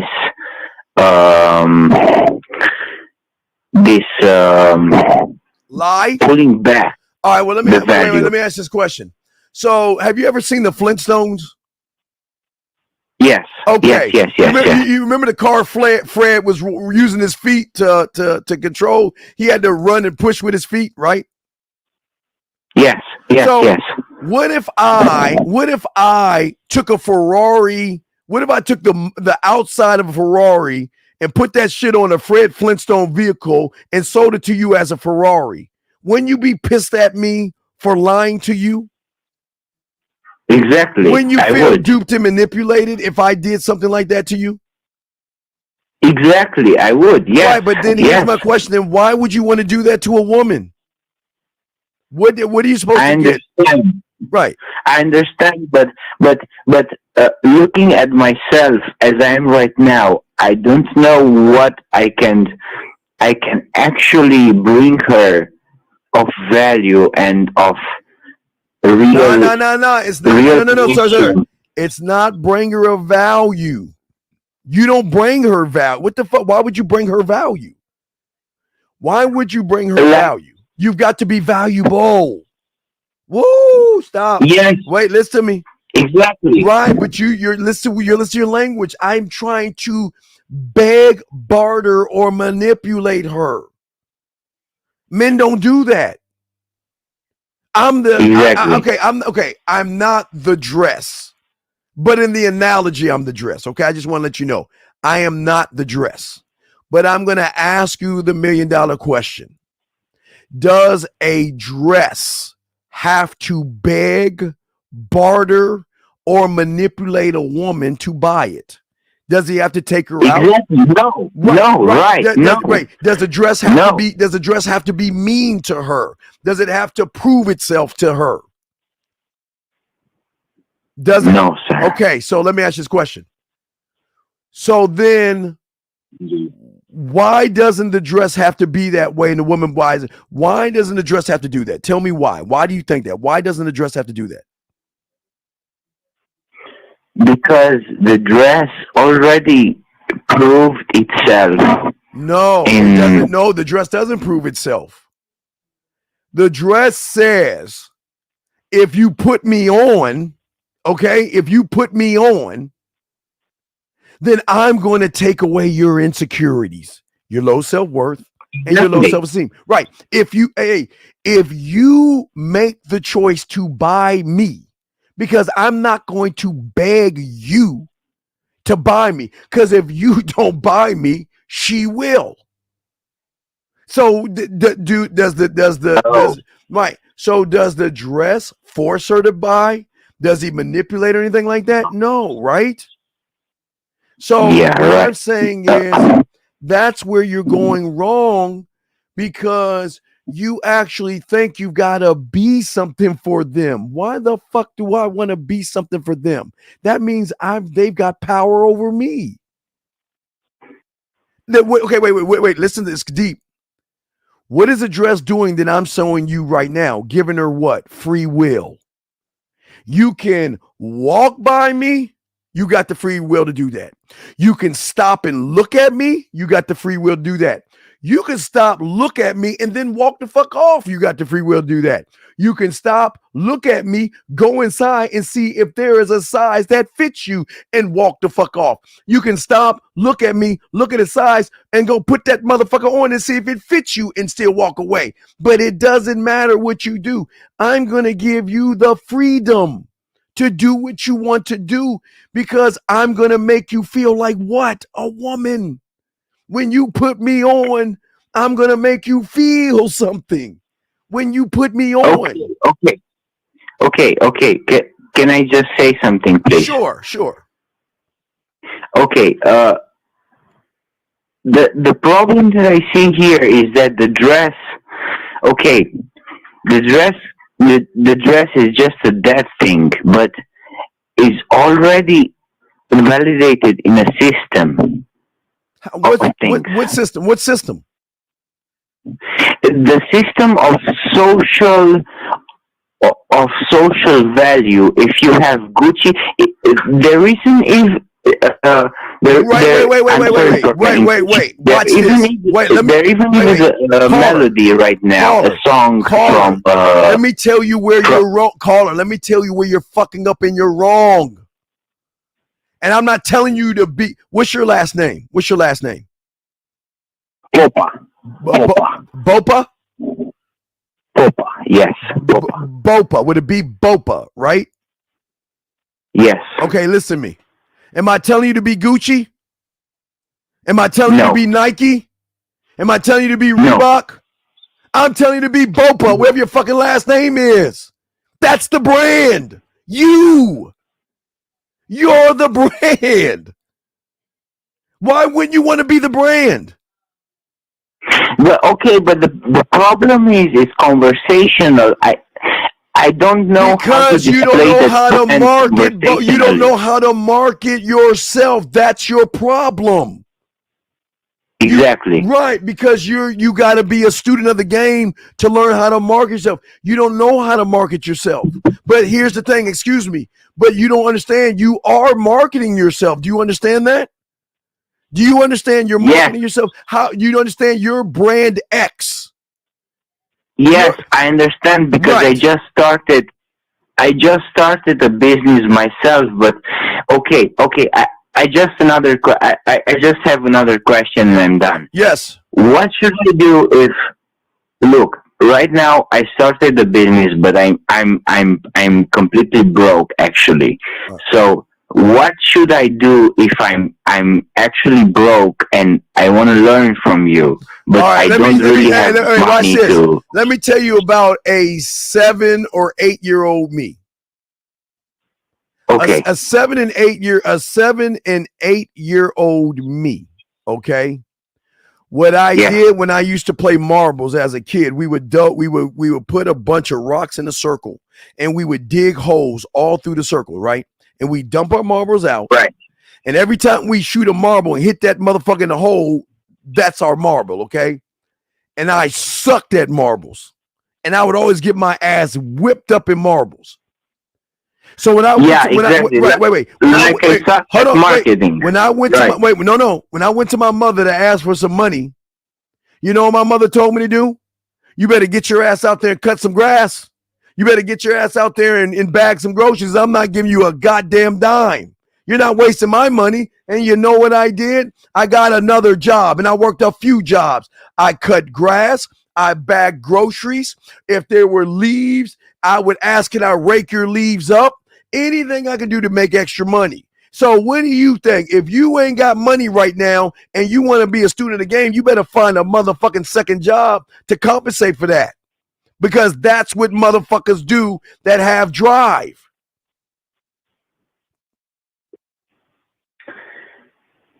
Whoa. Okay. So, sir, if I actually do that. No. Stop. Don't do it. I'm going to let you go. This ain't for you. Don't do it. I'm telling you right now. Don't do it. Don't do it. Listen, this is not for you. Because I'm not going to beg you. You asked me for an answer. I gave you the answer because you didn't like that fucking. No, I don't want to hear what you got to say. This ain't for you, buddy. I'm telling you right now, don't waste your money here. This is not for you. You ain't ready and built for this shit. Because I gave you your answer and you, I can't deal with that, buddy. Okay, so you have a good day. Good luck in your endeavors, and I'll talk to you soon. Take care. All right, I'm gonna move on. Dog, I can't do that. You ask for an answer, and then you want to be all sad about the fucking answer. You get off your lazy fucking ass.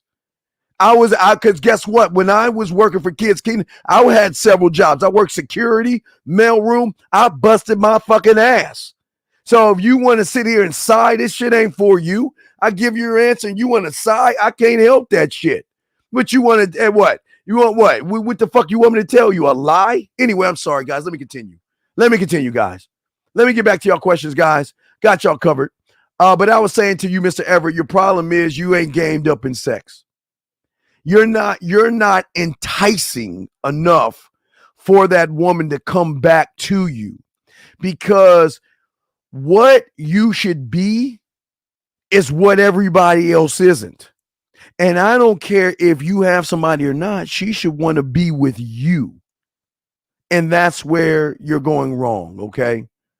Yeah, they want me to tell them lies. I can't, I'm being honest. It's not for everybody, man. It's okay. This is why I tell you with the pathway, the list is on here, because you guys don't understand about being students of the game. You got to bust your ass. You got to work hard. This is not a thing of sitting around and having it handed down to you. You got to make sacrifices. And if you don't want to sacrifice, please understand, we don't beg you to sacrifice. At least I'm honest enough to tell that young man this ain't for him, than telling him, oh no, get your money. I'm not going to do that, because we don't, listen, we undersell and over deliver. I'm not going to force you if you don't want to. That's not my style. But I'm not going to have you sit here and sigh like a fucking woman when I give you your answer, man. That's what I'm saying. He don't understand. The game is sold, man. You just want it handed down to you. And guys, this is why a lot of y'all guys lose, because a lot of y'all guys want everything to be handed down to you. You want an easy way out of stuff. And this is why y'all fail.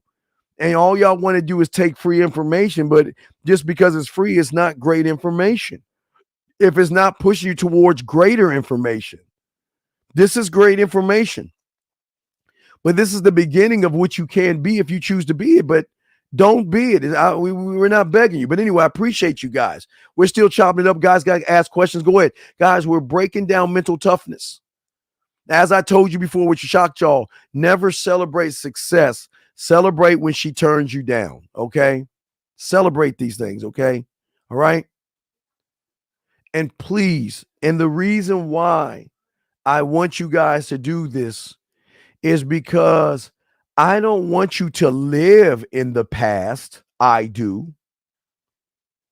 I want the past to give you understanding and a perspective. That's all the past should be. Understanding and a perspective.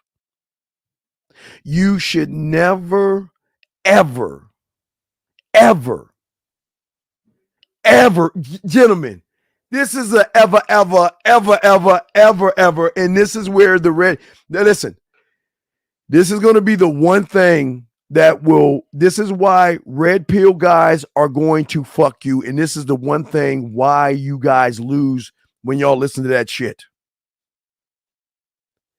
You never, ever, guys, please write this down and imprint this. This is one of the most important things. This is one of the most fucking important things. Please listen, that no red pill guy is going to tell you. Because if you learn this one thing, you would never listen to that manosphere shit again. But it's your choice. But I'm going to tell you the secret in the sauce. Never learn from the mistakes of another motherfucker. Oh, hold on. Never learn from the mistakes of another motherfucking man, because you're not that man.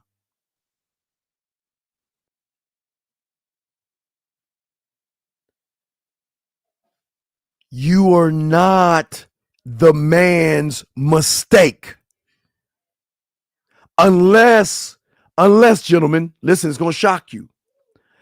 Unless you have done everything from conception to the point you met that man, you can learn from his mistakes.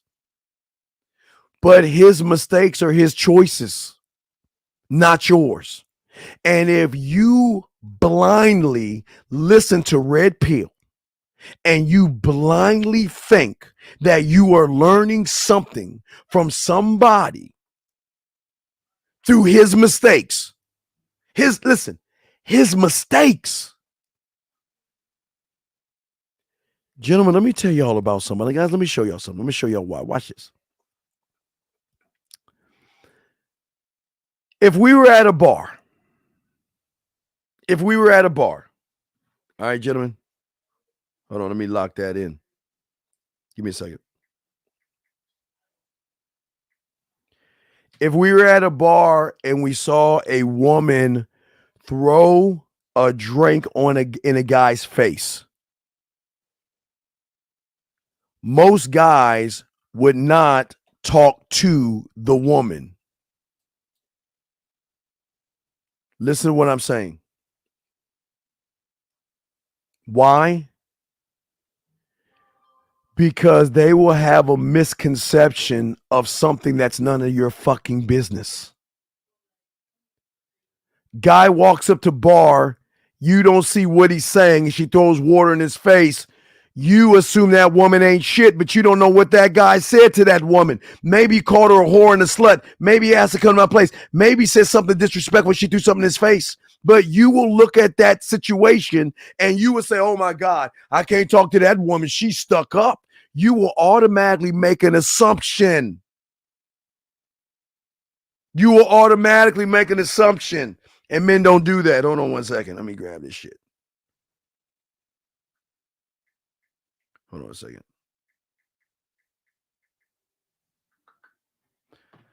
What I am saying to you guys out here, and y'all need to understand this, and this is where the red pill fucks you up, because if you're going to learn from anybody's fuck ups or what you may call a mistake, why can't you learn from yours? Why would you listen to somebody that tells you, well, you know what? I got married to a woman and she took me for everything I got. You need a fucking I heard, and I love the lead attorney. I heard a fucking clip of him telling you got to get a prenup. All right.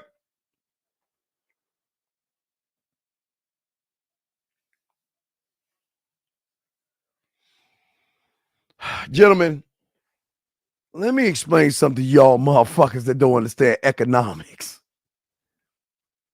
Brother, if you ain't got a business and you're living paycheck to paycheck, why the fuck what do you need a prenup for? What the fuck is she getting?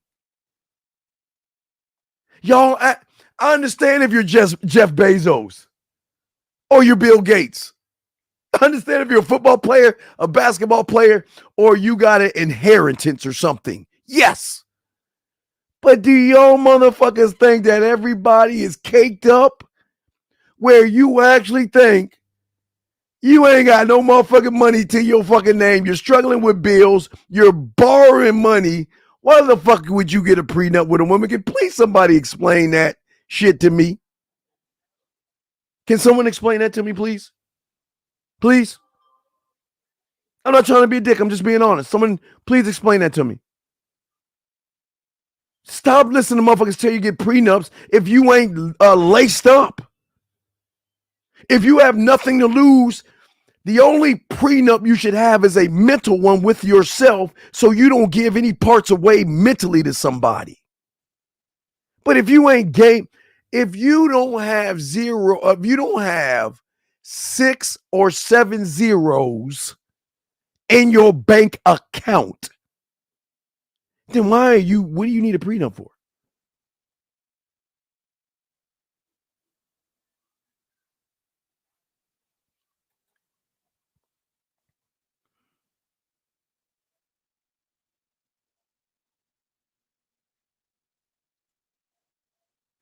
Y'all see why y'all lose? You're telling my motherfucking ass. You're gonna walk up to a woman. Hey, bitch, I don't know you. I know nothing about you. I don't have much money. But you know what? You know what? I want you to sign this piece of paper. Now, look, I ain't got much money now. I need you to sign this piece of paper for my future me. Boy, whoever tell y'all, man, y'all got to find motherfuckers be like, man, y'all got to get off this silly ass shit. Y'all got to get off this silly ass shit. Y'all got to stop this shit. Because here's the thing, even if you're successful, why are you being or marrying someone you can't trust? And I'm sorry that you didn't have shit in the beginning, but If you're with someone, then drop the person. Let them go. Once you start making money, let them go. I don't understand. Oh, wait. Wait a second. Hold on. Oh, shit.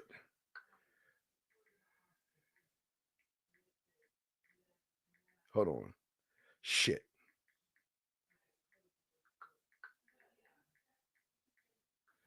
Okay. What I'm saying to y'all guys, and I'm not knocking you, I appreciate what you're saying, but I can't understand why y'all would y'all have an asinine thought like that.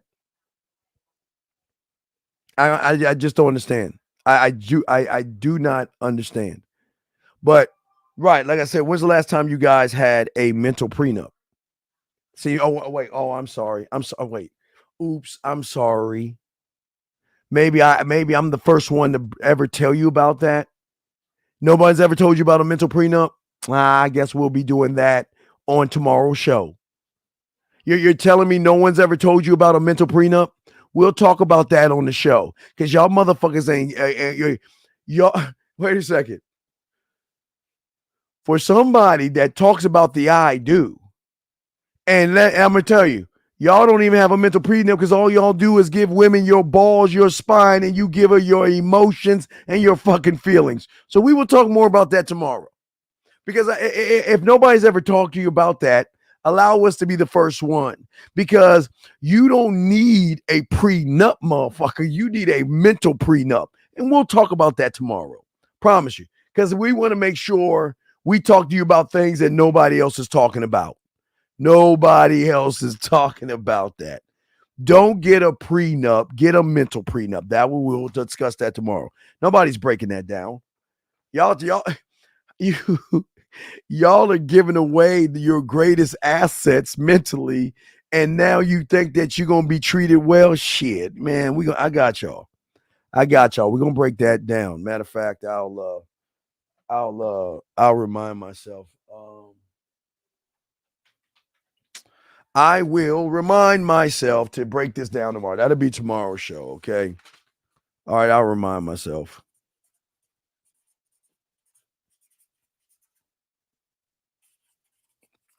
All right, so that'll be the show because nobody's talking about that. So we will discuss it because nobody talks about it. We'll talk about that later, but let me continue with the show. We will discuss that tomorrow because all that mental, don't get a prenup. Why the fuck would you do that? Especially if you ain't even gamed up. And I'll give you a pinch. The reason why it doesn't matter if you have a mental prenup or not, you've already broken your fucking prenup you have for yourself. So what is your assets going to do with anything when you've already given the best parts away to a woman already? But we'll talk about that tomorrow. Mental prenup. We will discuss that tomorrow, gentlemen. But as I say, the lines are open. If you got a question, please put a Q in there and all this other stuff. We're breaking all this down, and we're talking about why you guys out here stop need to learn from other people's mistakes. Do not do that. Do not do that. The one thing you should do as a man that most of you guys are not doing, okay? The one thing y'all should do that you guys are not doing, and it really, honestly, truly impacts what you guys are as men, is that the one thing that you guys never do, okay, is that you guys, and I guess it's going to tie into the mental prenup, but I got to kind of talk about a little bit right now, is that you guys out here never put aside the things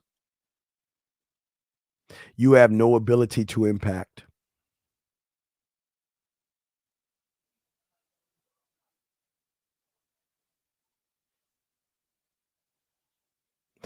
You do not put aside things you have no ability to impact, gentlemen, and we're going to talk about that. We're gonna discuss that, and I'm going to explain that to you. Okay, all right. Hold on a second. Shit, one more thing. Hold on. Gotta tell this. Hold on, give me a second. Hey, dude, hold on. Hold on.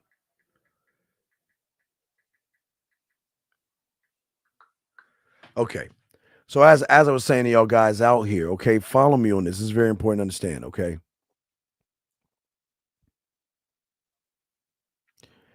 You have a strength and you have a power. All right, gentlemen, no one's going to tell you this. This is going to kind of connect tomorrow, but I'm going to tell you this right now. You guys have a strength and you guys have a power. Each and every one of you. That this is not me making you feel good. Each and every one of you has a strength and each and every one of you has a power. Okay? You are the only one that has an unlimited supply of that power. So why waste your power on shit you cannot fucking control? Why waste your unlimited power on trying to control a woman when you cannot control a woman? Now, she will lose control and things happen later on down the line, but for some reason for you guys out there, okay, your greatest problem is, and this is your greatest problem with women, is that you care so much about that woman. Unfortunately, you feel some kind of way when she doesn't care about you. You want her to care about you. You want her to feel something for you, and you feel some kind of way when she does not reciprocate what it is you actually feel for her. You do. You do. You've always had the power to make choices. It's just that every choice you make is based off of emotions. Every choice you make is feminine. Every choice you make is weak, and this is why you lose. Because you're not actually learning anything. You're not actually being an understudy of who you should be for yourself. You're not doing that at all. And because you're not doing it for yourself, you're not believing in yourself. And you are making choices every day. That's what I'm saying. You're making choices every day. The problem is your choices aren't yours to make. They're not yours to make. And the reason why they're not yours to make is because you're not in control of you. When you are peeled up and all the stuff that you are and all the things that you do, you're not in control of yourself. Actually, you're losing control. You're actually losing control because you worry about the woman. You worry about what to say in the text message. You worry about is she going to go out on a date with you. You worry about what I'm going to wear on the date. You worry about what I'm going to say on the date. You worry about not saying the wrong things. You worry about not being in the right. You worry. Are you actually in control? No, you're not in control because you don't believe in you. And if you don't believe in you and you're not in control of yourself, then what happens is you're not going to get the respect that you demand from somebody. You're not going to get it. It will never work for you because you choose not to work for yourself. You choose not to do things for yourself. You choose not to move for yourself. God damn it. What is it that you want, sir? I told you this isn't for you. What is it that you want? Sir, okay. Can you hear me? What is it that you want, sir? I'm doing a show. How can I help you, sir? What is your question? Yes, it's still me. It's David from before. So, what my main question for further on is for the future is how can I actually deal with my laziness? Because this is my main problem stopping me from learning from you and from growing my business. You ain't learning shit from me because you ain't my student. What are you fucking talking about learning? You are red-pilled and pickup artist. All right, let me show you. Wait. I'll show you. Are you ready? You want me to show you? Get a piece of paper. Okay. Get a piece of paper. I'm going to show you. Get a piece of paper. Okay. This is easy. I got you. Get a piece of paper. Go ahead. I have it ready. Draw a circle at the top. Draw a circle at the top of the paper. Okay. And I want you to draw underneath that line. Draw 30 lines. No, I mean, don't draw 20 because that will hurry this up. Draw 20 lines under that circle. And let me know when you're done. 20 lines. Okay. Draw 20 lines. Let me know. Draw 20 lines under that circle.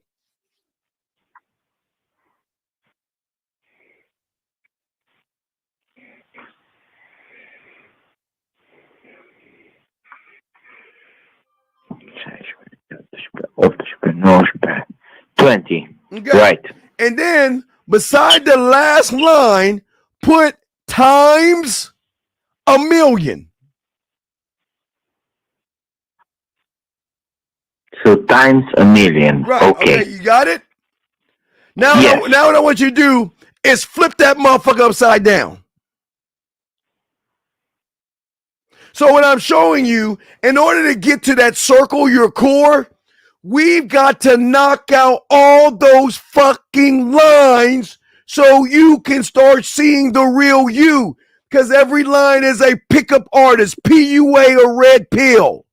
That's why you cannot learn because the line. Yes, but the problem is your coaching call will cost. Are you asking? Wait. Are you asking? I just gave you the answer.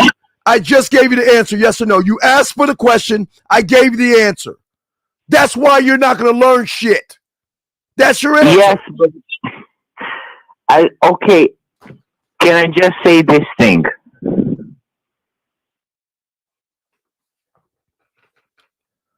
Say what? Okay. One coaching call from you will cost me around $100. Don't do it. I wouldn't do it. If I was you, I wouldn't do it. I know. Don't do it. I understand. I truly love and admire what you say.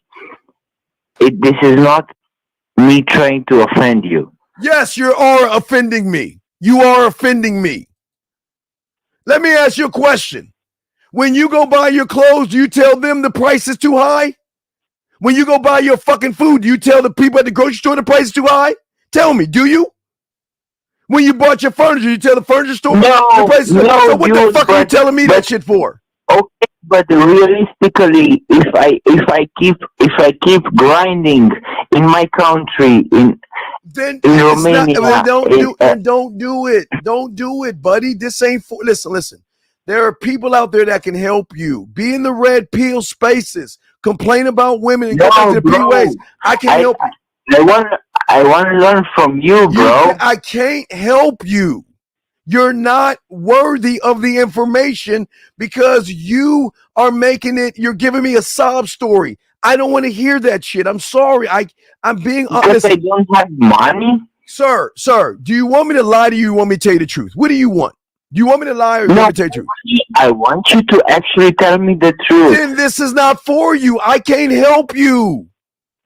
Because I don't have money? No, because you ain't built for this shit because all you're giving me is... No, because you said you said before that money don't buy your way to game. Wait, let me ask you a question. Let me ask you a quick question. This is a serious question.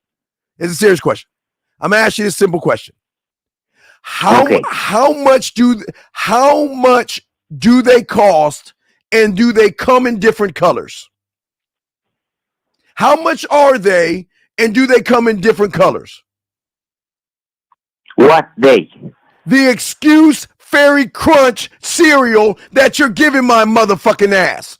How much do the Excuse Fairies cost? Because goddamn it, I want one. Because all I'm hearing from you is fucking excuses. And I understand. That's all you're giving me. I understand. What do you mean understand? Okay, sir. I understand that I'm feeding you excuses and I'm a loser to you right now. I didn't call you a loser. No. I didn't call you a loser. I just want to know Where can I buy the excuse fairy crunch that you're giving me? All you're giving me is fucking excuses. You can buy them in Romania. Just come here without any money and in a month, in a fucking month. Sir, you will find this out. is not for you. That what, sir? What part am I telling you? I'm not lying. This is not for you. What? Why do you? Why won't you just understand that I can't help you? Sir. Okay, this is for me, but this is like for me in like a year or two when I have the money for this. What can I do now? I don't know. What can you do? I'm not you. What can you do? What are you talking about? I don't know. What can you do? Jesus Christ! You said money can't buy your way into game, and I believed you.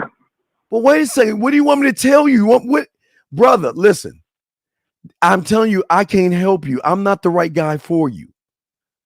I understand. Right. So at least I'm being honest with you. I understand. Okay. So I wish you the best of luck in your endeavors. Okay, sir. Good luck in your good luck. Good luck, sir. Okay. Take care. Goodbye. What am I mean? I don't understand. I'm sorry. I'm not the kind of mother. You see, wait. Let me flash to you. Hold on. Wait.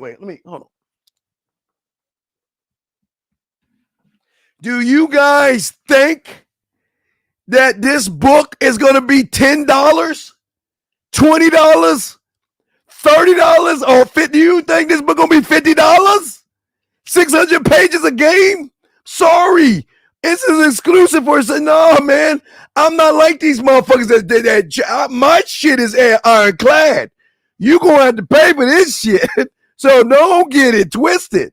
So if you can't afford it, I'm not mad that you can't afford it, but this just ain't for you.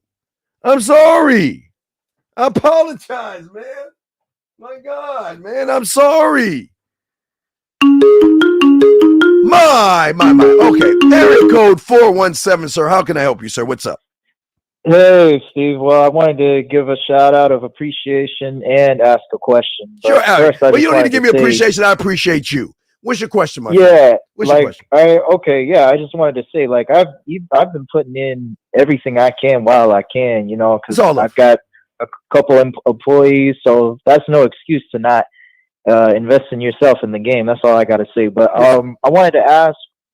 I'm having a little bit of a struggle, you know. Okay. There's no struggle, but what's going on? What is your struggle? No, I'm saying with my family because it's where my family kind of drifting away. You know, my friends and family from where I moved and where I came from as I evolved, and now I live different state, different city. And I've told my mom a couple of times, like, hey, you know, I have a different set of beliefs now. You know, I have a different set of values. Yes, sir. And the first time she didn't, I told her, I gave her this ultimatum the first time, and I said, I don't want to talk about certain things. Okay. We're not getting your business, but this is important. Please tell me as much as you can. What is your mother saying to you? What is she saying to you? Well, it's like I just want a real relationship with my mom. You know what I'm saying? And I'm being real with her. And I grew up with a really big, heavy religious background. And a lot of things that she would say is stuff that I don't want to talk about. That kind of wait. What is your mom saying? Your mom is pushing religion down your throat? A lot about Jesus. Okay. Things like that. Okay, listen. And it's not that I don't think she wants to do it to be mean or anything that's like just that. Okay. Wait, no, it's okay. Mom, when I call you, I'm calling you because I want to know how you're doing. I'm not calling you because I want a church lesson. I want to know how you're doing. And that's how I want to communicate with you, by talking to you. I respect your feelings about your religion, but I will kindly ask you to refrain from talking to me about religion, where all I want to do is talk about you. How is your day? Are you moving okay? Are you healthy? What did you do today? Did you eat? Are you working out? How's your health? That's what I want to know from you. I don't want to know or hear about anything of religion because, with all due respect, that's just my preference of what I'm asking of you. And mom, if you can't do that, then I will text you and just check on seeing how you're doing. You see what I'm saying, brother? I don't Right. I don't want you to listen. I don't want you to beat your mother, not beat your mother up, but I don't want you to be mean to mom. But you've got to guide mom and instruct No, because mom. I've been nice a few times, and Well, yeah, she doesn't believe of my lifestyle. well, mom, and even my brother. What you believe and what you don't believe, mom, is none of my business. Because I can say, mom, well, let's look at your lifestyle before you met my dad. Yeah, you don't think you were swinging off of lampshades and things, mom? I mean, I'm not here to get your business with mom. Yeah, we can't be throwing fucking stones over here, mom. Steve, getting to my question though, because I said it's just a couple of times. One time she didn't respect it, and then the second time, when she said it again, I told her, this really is the final warning. Where I can't even really. Continue being in this like. All right, hold on, wait. Like, did you give her the fine? Did you tell her? Wait. Did you tell her that she understand? You're a man now. You're allowed to ask your mother, do you understand? Did you say to your mother? She didn't answer that. Well, then that's what we can't. Okay, let me tell you.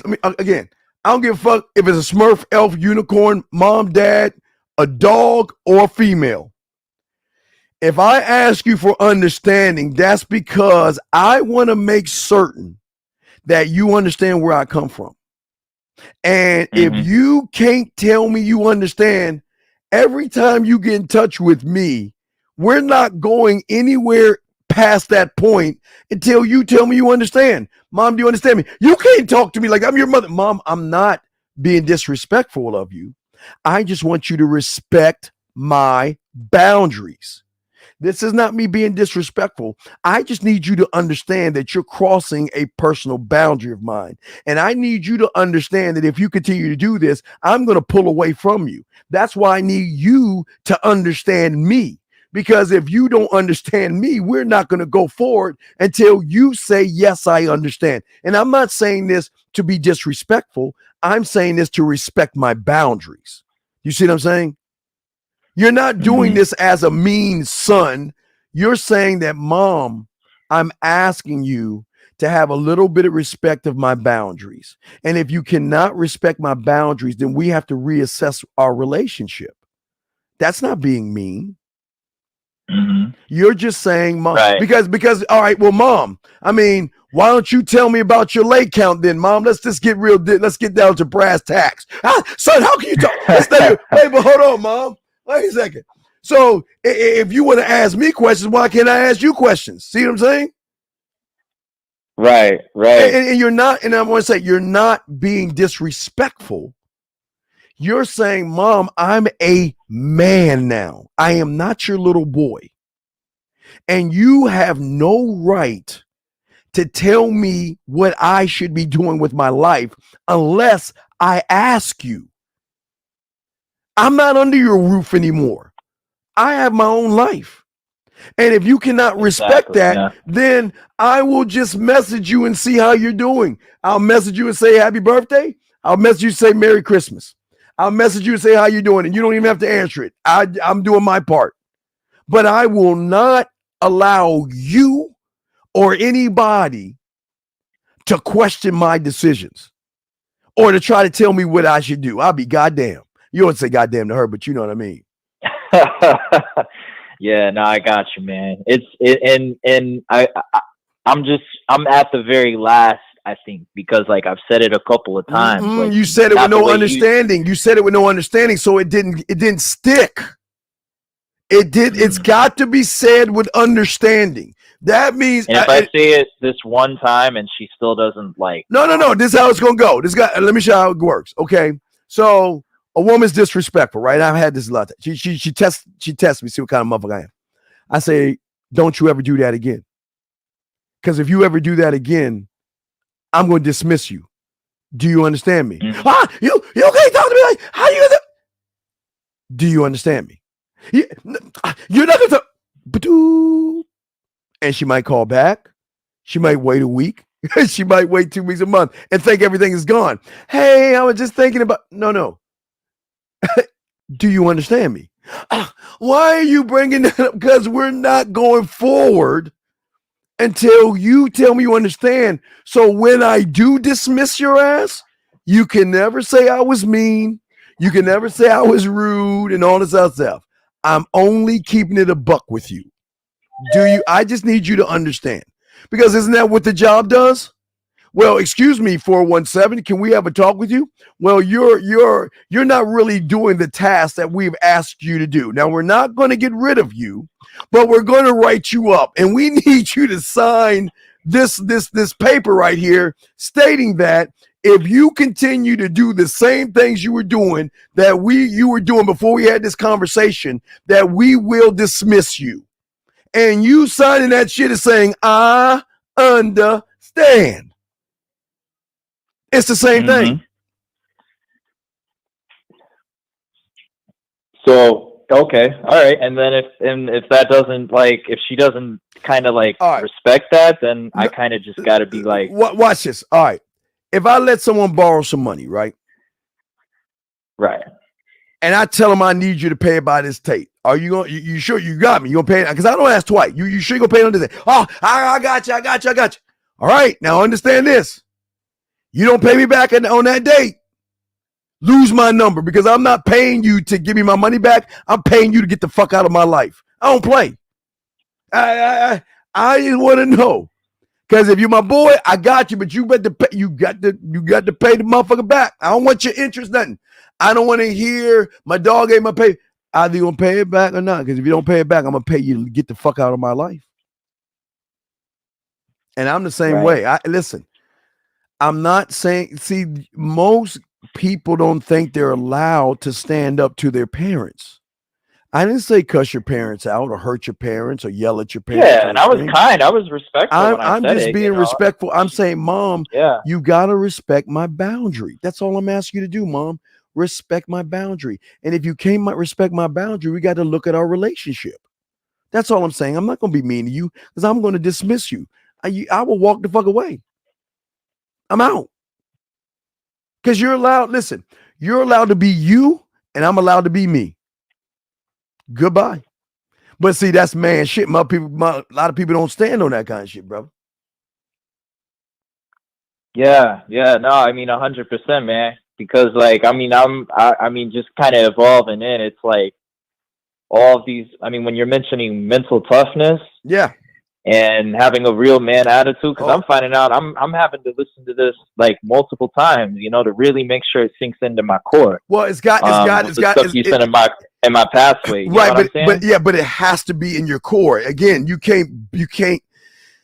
Remember what's the saying? You can't. She's kind of when it comes to her, and I'm speaking to her, I mean, she doesn't understand how it brings back some of the old things and old thinking when she does that, and I'm trying to tell her I'm mom is not. Let me tell you what mom can't do. Mom can't tell you who to date. Mom can't. Hold on a second. Hey T, I'm on the show. I'll get on in a little bit, dog. I'll hit you, okay, big dog. All right, how much time you got left? I probably got about an hour and a half. You gonna be up? All right. So what I'm saying is this. Mom cannot tell you who to date. Mom cannot just pop over your house. Mom cannot tell you about your furniture. Mom, if you don't smoke, mom can't come in smoking. If you want your shoes off, mom's got to take her goddamn shoes off before it's your life. Remember, this is why I tell you guys. This is why it's important. What I'm saying. This is why it's important to always cut the umbilical cord off. This is why it's important to not relate to your mother. Love your mother. Please understand. This is not a hate your mother thing. Love your mother, but she's got to respect you as a man.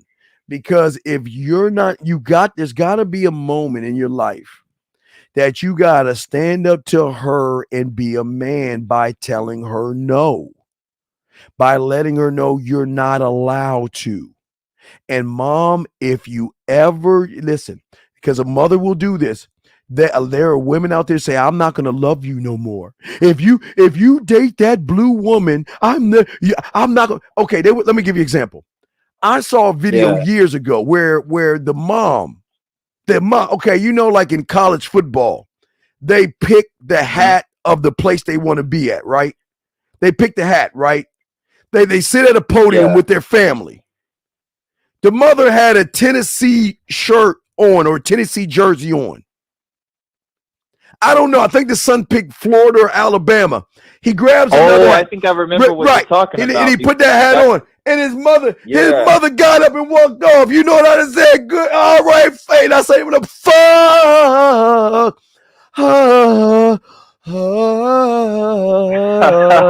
You. Ooh. How fucking dare you? How fucking dare you? You're supposed to support my dreams. I'm not your fucking dream. Who the fuck? What? Did you know there was a football player that got mad at his mother because she didn't give him $1 million? See, this is what I'm saying to y'all guys. There's got to come a time you got to cut the umbilical cord off and let your mother know that you can no longer dangle your love in my fucking face if I don't give you what you expect me to be because you want it to be, or my dad, or my siblings, or a woman. Yeah. I'll be as soon as she did that and I put my hat on, I would call my boy up. Yo, better. I need a place to stay because I'm packing up and I'm out my mom's house and I will never look back again. Mom, don't you ever do. I'm done. Because when I make it to the NFL, you ain't coming with me at the draft party. Don't ask me for shit. Because you never supported my dreams. You wanted my dreams to be your dreams, and that's not what men do. You got to draw a line in the sand and say, Mom, don't cross that line. I love you, but don't disrespect me. Don't talk to me about what you want to try to force down my throat. Mom, I'm not you or your religion. I'm my own man. And if you cannot love, respect, and honor who I am, I love you, Mom, but I love you enough to back the fuck off and we don't have to talk. I'll just send you a message because I will not tolerate this type of disrespect. And let me tell you something. If you can do that with Mom, my dad always taught me. You know what my dad did to me when I was young? Watch this. What's that? Peep this out. Okay, so I'm from DC, all right, Maryland. So one day I was watching a TV show called Gidget with Sally Fields. That's like some old little black and white show, right? So I'm watching Gidget and I'm watching her dad showing how to drive. And I was like, hey, Dad, can you teach me how to drive? He said, sure, son. He said, I'll show you how to drive. And he had a Datsun 280ZX that was a stick shift. He took me to D.C. where the Redskins used to play at RFK Stadium in D.C. in the parking lot. We're in the parking lot. And he was showing, because while we were talking, he was like, okay, so I got to push in the clutch. And I got to push in the clutch to give it. So I got to shift from first gear to left gear. And I'm doing all this mental stuff and all this other stuff. Man, I got in the car with my dad, man. He lit my ass up. Motherfucking way. Because I was fucking up his train. You ever watch Jeepers Creepers? You ever watch Jeepers Creepers? The first one when she was trying to shift the gears, like, nah, man, I was fucking up his transmission. So my dad was like, nah, fuck that. That happened to me too when I actually learned how to drive stick. Well, no. So watch this. So I was like, nah, fuck that, Dad. I'll take driver's lessons. But you know what my dad said? He said, okay, you know what? You want to take driver's lessons? We're going to give you some driver's lessons. Now, if you know anything about Maryland, Maryland's got a lot of hills, okay? A lot of hills. That motherfucker made me drive a stick shift at nighttime in rush hour traffic on hills to learn. I mean, I was game though. You see what I'm saying? He put me in the hardest situation possible because the mindset is if you can learn how to drive a stick, you can drive damn near anything.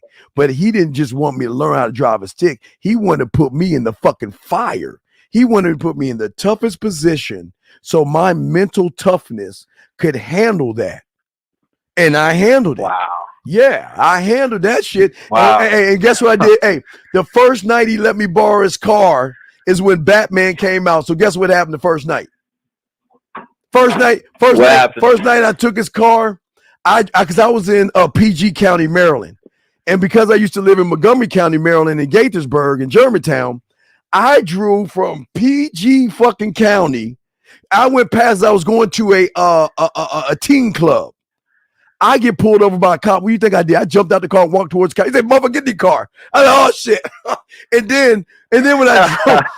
when I drove to Gaithersburg to Lake Forest Mall, there's a McDonald's out there. I pulled up and almost got the fucking thing towed. I mean, I was all over the place. But you know, the best thing about it was there was a older girl that turned me down in the 5th grade. An older girl that turned me down in 5th grade. I ran into her ass that night. That's when when Batman came out or something. I ran into her ass, and guess what the fuck happened? Got that motherfucking pussy. So it was good. There was some good in that, but I was a fuck up, man. Oh my God. I almost got a ticket. I almost got the car towed and shit. My God, man. Fuck. But anyway, that's what I'm just trying to show you that. And man. So I had to learn the hard way, man. Yeah. So you know what I mean? Had to learn the hard way. So I'm just showing you. That's crazy, man. No, but I'm just showing you that you gotta be able to be tough with your mom. That's mental toughness. You gotta tell your mom no. And you gotta tell your mom, no, I'm not that guy. Okay? I learned a lot about that, Steve. You know, I mean, more on the game side. I'm learning that from your stuff, man. Yes. But, I noticed just naturally when I took risks, and as a young kid, I got involved just with marketing, you know, and sales, and me and my friend, we share our own firm now. And it took a lot of mental toughness. Well, man. you got to have that same with mom. Remember, one thought. I mean, not rejection, but. Right, but remember, one thought, one mind, one way, one of one. So that means how you should be in business and with your family and with your friends and with women. They should all see you as one way. Okay? And I can see now you're wanting me to definitely think for myself, because I'm gonna lay it out the way I'm gonna lay it out to her. Yeah. And if she doesn't respect it, I'll make the decision I gotta make. But remember, it's got to be that question. Mom, do you understand? Hey, you can't talk to me. Mom, I love you. I just need you to understand. Do you understand what I'm saying, Mom? You gotta go. Okay, Mom, I'm going to let you go. And then when she calls you, hey, baby, I called this. Mom, we got to finish our conversation. Do you understand? Oh. Yes, I understand. Okay, good. We can go forward because now you know. Because now you have mentally wrote that on the mentally that you understand that if you bring up religion, we done. Mm-hmm. All right. So I'm going to let you go. I got to continue the show. Okay, my brother. Thank you. Thank you for the help. Thank you. It's all love, man. Great call. Thank you very much, sir. Area code 802, sir. How can I help you, sir? What's up? Area code 802, sir. How can I help you? Hi. Yes. Nice to hear you there, Coach. How are you, sir? What's going on? I got a problem. Wait, top right there. Let me stop you right there because you know I like to take everything you say. There's no such thing as a problem to a man. You know what a problem to a man is what? What is a problem to a man? Undiscovered solution? Nope. A problem to a man is a meteor the size of Jupiter heading towards Earth. That's a fucking problem. Okay. Okay. So what's going on? Now, these days, I've been getting a lot of, I don't know if I can swear it here, a lot of bullshit on. A lot of bullshit from what? From when I do these interviews and they give me bullshit reasons. All right. Well, okay. Well, let's walk it through. Wait. Let's walk it through. Wait. Let's walk it through it. Let's watch this, big dog. I'll be the company and you sell yourself. Okay. I'll be the company. I'm Mr. Slate. I'm gonna make some Flintstone reference because I know you understand that. Okay. How you doing? How you doing, Fred? My name is Mr. Slate. Welcome to Mr. Slate or Mr. Jetson or whatever the fucking name is. Welcome to my company. How can I help you? What's going on, sir? How you doing? Hi, Mr. Slate. My name is Franz. I like to talk to you about your position that you have available at the company. Oh, absolutely. I'm an experienced IT professional. Oh, you are? Okay, well, all right. Well, tell me a little bit about yourself, son. I have extensive experience with customer service, with IT support, with software support, networking, and also. All right. Okay, watch this. I want to show you where you're going wrong. Okay. Oh, okay. All right. Now, what are your hobbies? Let me tell you. What are your hobbies? Travel, chess, women. Travel, chess, women. Okay. So I want. Why don't you interview me? And watch this, okay? Okay. You be Mr. Slate. I'm coming in. I'm Fred, okay? Good afternoon. My name is Mr. Slate. How can I help you today? Hey, how you doing, Mr. Slate? My name is Stephen Williams, and I'm here for your IT position. I appreciate you finally taking a little time to sit with me so we can discuss this great position that I'm interested in. Can you tell me more about your qualifications? Oh yeah, absolutely. But wait. Before I ask you, sir, I noticed that you like to travel, or I noticed that chessboard that you have over there, and indulge me one question. I'm just curious. What was it about that place you traveled that you enjoy so much? Because I'm always curious about places like that. Can you tell me a little bit about that? It's the fine cuisine and the bustling environment that gives me the environment to network with people and to meet people I normally would meet. Oh, so you traveled to network. So you traveled. This is a business. This wasn't a pleasure place that you went to. You just traveled. You just traveled there for business. Well, I sometimes go for chess tournaments over in Europe. Oh my God! You know it's amazing. Have you ever seen Searching for Bobby Fischer? I love that show. Have you ever seen that chess show, Searching for Bobby Fischer? I've seen the movie, yes.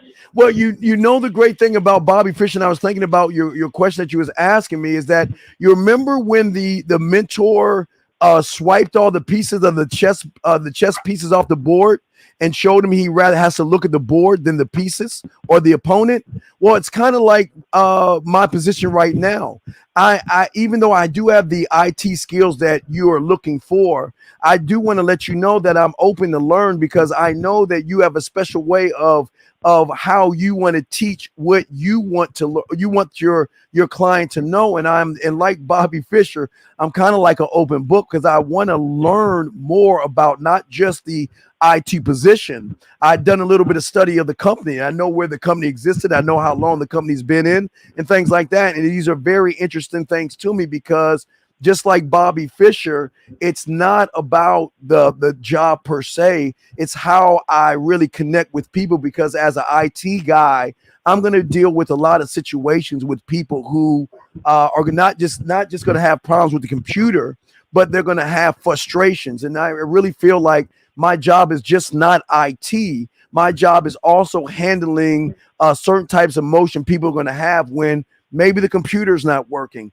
or maybe the printer's not working. And I know some of the jobs and qualifications that I had was not only making sure the computer works, I had to watch the printers and make sure the printers work. I had to make sure I had to get with UPS, FedEx, and all the companies that came in as far as selling things. So I know I can bring a lot to the table as that, because that's something I also did.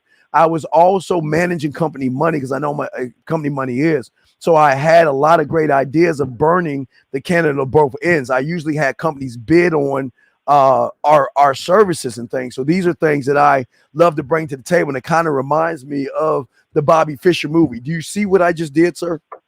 You see what I just did? Yes, you immediately you got to know what their you build an affinity, got to know what they wanted to know.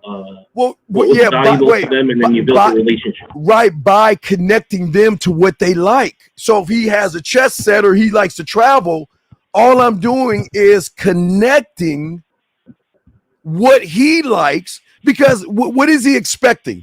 Wait, let me show you what he's expecting. Hold on, let me show you. Let me find it. Let me show you what he's expecting. Let me find it real quick. This is what he's expecting. Let me see if I can find it. This is what he's expecting. Hello, wait, that's not it. No. That's not expecting that. What is it? No, he's not respecting that. Oh no, wait. What is he expecting? Wait, let me find that. Where the fuck is it? Hold on, let me show you what he's expecting.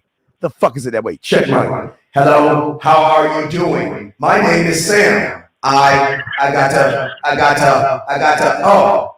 to be what you think you want me to be. What you think you want me to be. What you think you want me to be. I've got to go ahead and try to impress you by my qualifications. So what you're doing is you're taking a defensive position. You're just waiting him. You're doing a Q&A, right?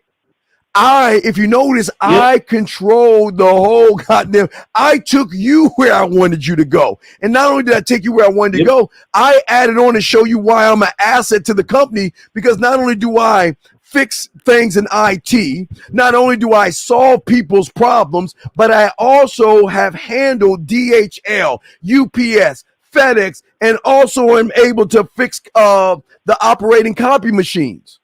So I'm already showing you I have value without you even having to ask.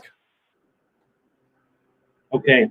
I very much value and appreciate what you just said. I want to tell you that in the interview that I had before Christmas, it was a woman, and she was asking me these generic questions. Wait. But what was in her office?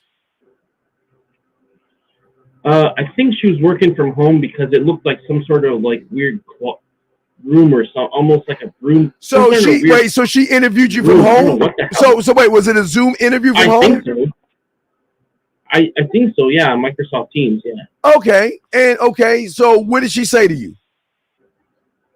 She was asking me about myself, and I think I made the mistake. Okay, tell me about yourself. Hold on, goofball. Can you just wait? Hold on. Wait, excuse me, Carl. Not you, sir. Not you. All right. Can you just wait, loser? Just wait. I'll light your bitch ass up and say, just be fucking patient, and I'll show you why you're a fucking loser. Just you wait. Just stay the fuck there. I'll light you up in a second. Now, let me help someone who actually is a fucking man. But anyway, sir. So when she asked you about yourself, what did you tell her? I introduced myself. I explained the relationship with the agency, to the agent. It's going through the agency, and I told her. But are they the goals of the agency? Are they the goals of the Are they the goals of the agency? Or are they the goals of yours? No, their client is interviewing me, so the agency pays me, but I have to interview with their client to get the job. I know that, because if you're with an agency, that means you got to wait 90 days to get benefits. You know what I mean? If you come through an agency, you're like a temp. You're at a temp agency, so you're in. Yeah. So why are you talking about the agency? Well, because they asked me what I knew, what did I know about the job. And then I wanted to be unique and tell them something that they don't normally hear. So I told them that I have a unique perspective to the job. And let me just cut to the chase of what the feedback I heard today. And I was kind of surprised. The guy at the agency told me, she says, she hardly got a. She told me that she could hardly get a word in. Yeah, because you was running your damn mouth telling a bunch of useless ass shit, big dog. You got to learn how to play you got to play tennis. That means whatever you say should be small, light, and impactful to let her, okay, when you're dealing with someone like that, you let her think she's in control of the interview, but your answers got to impact her to throw her off of what she's looking at, because all she's doing is going off a chart of what she's saying. So if you're talking too much and not letting her talk, then you're out talking her. I'm saying to you is that, okay, I have a lot of skills, but what I would like to know is, what does the job entail? See that right there? Yeah, I got a lot to say, but I would like to ask you, what does the job entail? Because honestly, it's not necessarily about the skills that I have. That's part of it. But the other part of it is what y'all going to train me to be, because every company will train you their specific way. So I would like to ask you, what does a job entail? No, I did not ask like that. Well, but no, I'm just saying, but see, what I did was I was clear, concise, and I threw it back at her so she could talk to me. Right. You're 100% right. Right. And I smile, and I nod, and I'm sure she'll ask me, well, I know people have problems, or what would you say is one character flaw? What would you tell her? If you had a character flaw, what would you tell her? Hey, Bruce, thank you, Bruce. I appreciate it. What would you, if you had a character flaw, they'd say, well, tell me, caller. I mean, what would you say is a flaw of yours? Because everybody's got a flaw. What would you say your flaw is? I would tell her I wouldn't consider it a flaw. I would consider it an opportunity for improvement and for advancement. No. I think she has something to that extent. Then what did you tell her? You already failed. Huh? Let me show you. My flaw and my biggest problem is I'm a perfectionist is what I do. And that means even though sometimes I know I have to get off at 5 o'clock, sometimes I'm willing to stay late. I'm willing to come in on weekends. I'm willing to work extra even if I don't get paid for it, because in my mind, the job has to get done no matter what happens. That's my flaw. My flaw is I've got to get the job done. And even if I didn't have a car, that means I just got to make sure I can catch the last bus. But the job has to get done. And if I cannot do the job, then if I can't get the job done that night, I'm going to come in extra early to get it done, or come in that weekend if I'm allowed to. But that's when I will ask you permission if I could come in so I can get the job done, because what's important to me is the communication. Because if I feel there's something that's happening and it can't get done at the precise moment when I get off, I would like to have a little communication with you to let you know that you don't have nothing to worry about. I'm going to stay late, even if it takes hours of overtime. You see what I'm saying? Right. That's better. You got to the point. I possibly was talking too much. But I just wanted you to be I just want you to be brutally honest with me, and I'm going to take it as a man, and I'm going to correct myself. No matter how I just told you. No, I just simplified it. Dog, you just got to learn game. Yep. You just got to learn how to talk. Everybody has a sweet spot. Every woman, see, the problem is y'all look at the boss, or you look at the job. I look at the person. Because all right, watch this. When I was, I see that light bulb. See, when I was a mail clerk, that's when I was a mail clerk, that's what I was saying. So you know what? What do you think I would do? Remember, as a mail clerk, I had power because I rubbed elbows with the directors, the CFOs, the presidents, vice presidents. I rubbed elbows with them. So every time I did that, that gave me an opportunity to further edge and root myself in the company by not only giving them mail, but asking them about their day. Finding out, okay, that's his favorite college. So I'm going to talk about his college album. Hey, did you watch the college game? Oh, man, yeah, I watched it. Oh, man, you're flying next week. Oh, that's great. To a point where they were like, Steve, you got a moment? Yeah, sure. What can I do for you? You know what? I can't really do it right now, but can you go here are my keys. Can you go take my car and wash the detail? Oh, absolutely, sir. Absolutely. Hey, Steve, you go ahead. Dog, I was gaming all them motherfuckers. And that's what I'm saying. You don't look at them as a boss, because that's what everybody's looking at. They're like, oh my God, my name is Roger, and I'm a Pisces, and I'm a good guy, and this is why I'm a good guy. Man, I ain't doing that shit.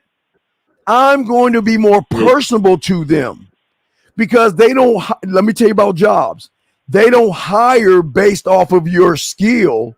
They hire to see if you're a personality fit. Ooh wee! Think about what I said. Right. Because it doesn't matter your skills, because they'll train you. Do you have the personality to fit in with where I'm putting you in? Because if you can't connect with everybody, why can I can't use you? So I want to see your personality. I want to see what they don't care about what you can do, because they'll train you on what they want you to do. They want to know if you're a personality fit, where HR is not worrying that you either going to do some damage to that place or anything like that. Are you crazy? You see what I'm saying? Right. You're very right about that. Well, I try to be right sometimes. I try to be right sometimes. I want to give you props for one more thing. Sure. So you can get your due. Yes. Because first of all, I appreciate the fact that you give all this game and you're sacrificing your time. So I want to say that whatever I have to pay for coaching lessons, it's more than worth it. That's fine. Just send me an email. That's fine. No, that's fine. All right, skip all that. What I'm saying to you is this. What I need you to do, and I say this with love, okay. Get that stick out of your ass. Get that stick out of your ass. Relax. Let your hair down. They can smell stress. They can smell lies, and they can smell motherfucker kissing their ass. They don't want their ass kissed. They want someone that can fit in. Don't go in there all sweaty palms. You go in there like, I already got the fucking job. Just let me know when I start. That's the fuck I go in there. I go in there like, I got this motherfucker. What you talking about? I got this shit. Just let me know when I start. Where do I start? And where the bitches at? Where's the empty room I can fuck at? And let me know when it was going to business.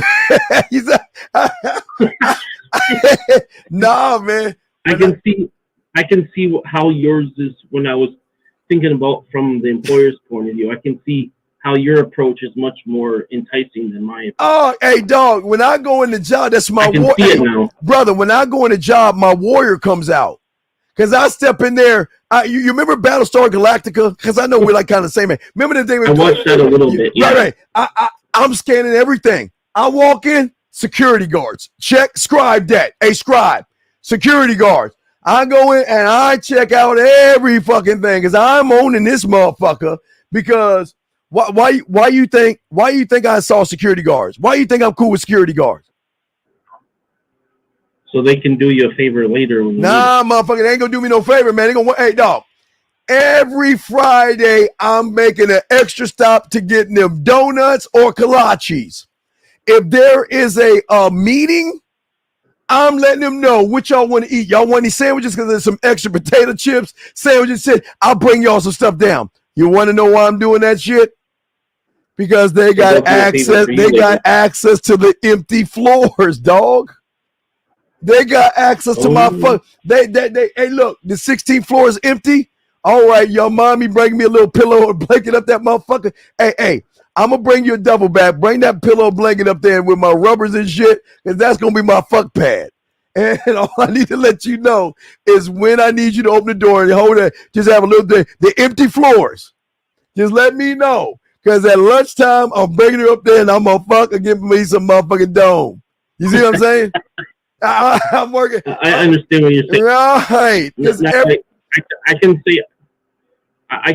see how that's much better than how I approached it. Yeah, everybody's got it. It's not her fault. It's my fault. Oh yeah, and absolutely. And as an IT guy, hello, bring. Oh, this got that. Oh no, I got you, Miss Mabel. I'll be up there in 1 second. What is troubling you right now? Are you serious? You know what? Hey, listen, ma'am, don't even worry about it. I got it covered. Let me go do it. But first of all, how are you doing? How's your day doing? Oh, I'm fine, just stressed because I got it. Okay, well, you know what? I'm gonna hurry this along because I know your job is really important. I know you gotta get it done. Just bear with me and I'll get it done. You see what I'm saying? I'm working all them motherfuckers. Because what do you think? When I see Miss Mabel and she going to lunch, what you think? I was like, how you doing, Miss Mabel? Where y'all going, Miss Mabel? Oh, y'all going to lunch? Oh, hey, you know, Miss Mabel, I did fix your computer. Can I go? Y'all mind me going to lunch with y'all? Oh, sure. You can go with Thelma and Daphne and whoever the fuck. Okay. And guess what I'm doing? While I'm sitting there with everybody, I'm process elimination. I'm eliminating all them motherfuckers to get one-on-one with Miss Mabel, and I will be fucking Miss Mabel up in that goddamn 16th floor. And it all started with me being a nice, kind employee to fix her fucking computer with kindness, smiles, making her laugh. Love it. So I'm doing everybody. Hey, because guess what? Hey, and if I'm cool with my boss, guess who's inviting me to their fucking house for like Christmas parties and all that other shit? I'm gonna be so cool with my boss. They're gonna be inviting me to shit where I'm fucking everybody. I'm fucking everybody, man. Everybody, man. Everybody, dog. Shit, man. Come on, man. And then what you need to after I'm cool with the security guards in your job, the tech. Guess who I'm hooking up with? Hey, male guys, man. Hey, lunch on me, guys. When y'all free, let me know. I'd love to take y'all out to lunch. Why you think I'm doing that? I don't know what you're going to get from the lunch people. Because the male clerks are going to give me the rundown on who's fucking, who's sucking, and who is doing all that nasty shit. Everybody's going to be working for me. I got this shit. It's kind of like a spy detective, right? You're trying to get information, and how are you going to get the information? Right, because I'm like this dog. Oh, you got a fucked up laptop? Hey, don't worry about it. Don't pay no money. Hey, don't bring that shit to Best Buy. Don't do that. Bring it to just bring it to the ID department, and I'll fix it. I'll fucking, I'll take out the Trojans and all that nasty shit. Go, hey, I got you for free, buddy, because I'm going to get you on the comeback. You got a laptop fucked up, bring it in. Oh, wait, your computer fucked up? I don't know. Hey, look, I know you can work out the hours. Bring that computer over. Let me know. I got you, man. I got you. Let me know. I got you. And while I'm fixing that, tell me about Miss Baby. What's her situation? Oh, she fucking, yeah, really? Oh, she like that, yeah. Oh, okay, thank you very much. Call the security guards. Hey, guys, when Miss Mabel, you know Miss Mabel, the one, that little ass, the fat ass and shit. When she usually be rolled. Okay, I bet. She take lunch around what time? Oh, she go downstairs about 11:30 all the time? All right. I'm going to be down there hanging around with y'all about 11:24, 11:25, and I see I'm going to run this game on it. Because everybody's working for me. But you don't recommend that I bang any... See, I work. No, I'm not recommending. No. I'm just saying because that's my. I'm sorry. I'm not recommending you to fuck people. I'm sorry. My mind. I'm sorry, man. I'm just a whore. I'm sorry. Let me get my mind. What I'm saying is that you rub people's backs the right way, they will cover you in other things. Follow me on this. This is how I helped my IT guy. I couldn't get no pussy. I told him stop being a stick in the ass, dog. I know you trying to fuck some of these women. I said stop being a stick in the ass, man. Start being nice. Start doing favors, because like I tell people, right now is the time to start doing favors. Right now is the time to be nice to people. You want to know why? Because there's this thing called spring, and it's going to roll into summertime where they're going to have pool parties, picnics, barbecues, 4th of July parties, and guess who's going to invite your ass? They'll invite you to the pussy. Everybody can be used for your benefit. And all you got to do is smile. And don't worry about it. Listen, if you got a problem, just call me and let me know. Anything I can help you with. Yeah, because I was about to go to Best. Oh, no. Miss Mabel, why would you do that? I'm a little hurt. Well, I just wanted to get the geeks. Oh no, what's the problem? Well, my laptop is kind of Look, Miss Mabel, listen, I can't talk to you about it right now, but if you'd like, we can go to lunch. We go to lunch later on and discuss. Right. And right. while we're at lunch, tell me about your problem. Well, my computer's always acting up. It's got all these bugs and all this. I'm like, you know what? Well, listen, I can't offer that right now. I don't know you, Errol, and I don't even know, Miss May, if you got dead bodies in your refrigerator. So I would never come replace it. You might harm me. You might chain me to your bedroom and use you as your sexual slave. I don't know you that way. I'm just joking. Anyway, but no. Here's my number. And if it makes you feel better, why don't you just get your computer and we'll meet somewhere at maybe a coffee shop on the corner of your face in a pillow and your ass up in the air. And we'll meet at a little coffee shop and I'll take your computer and I'll fix it and I'll meet you back and we'll drop it off. We'll start somewhere safe, right? And eventually we'll roll to that motherfucking place so I can give you the program called Suck My Dick. I like how you just think. Hey, man, that's how game work, man. I'm moving, dog. I'll be goddamn. Okay.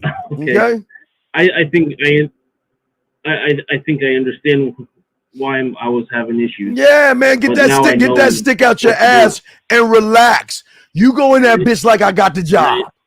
You go in that motherfucker like I got this motherfucking job. I got this shit. I got this. Right.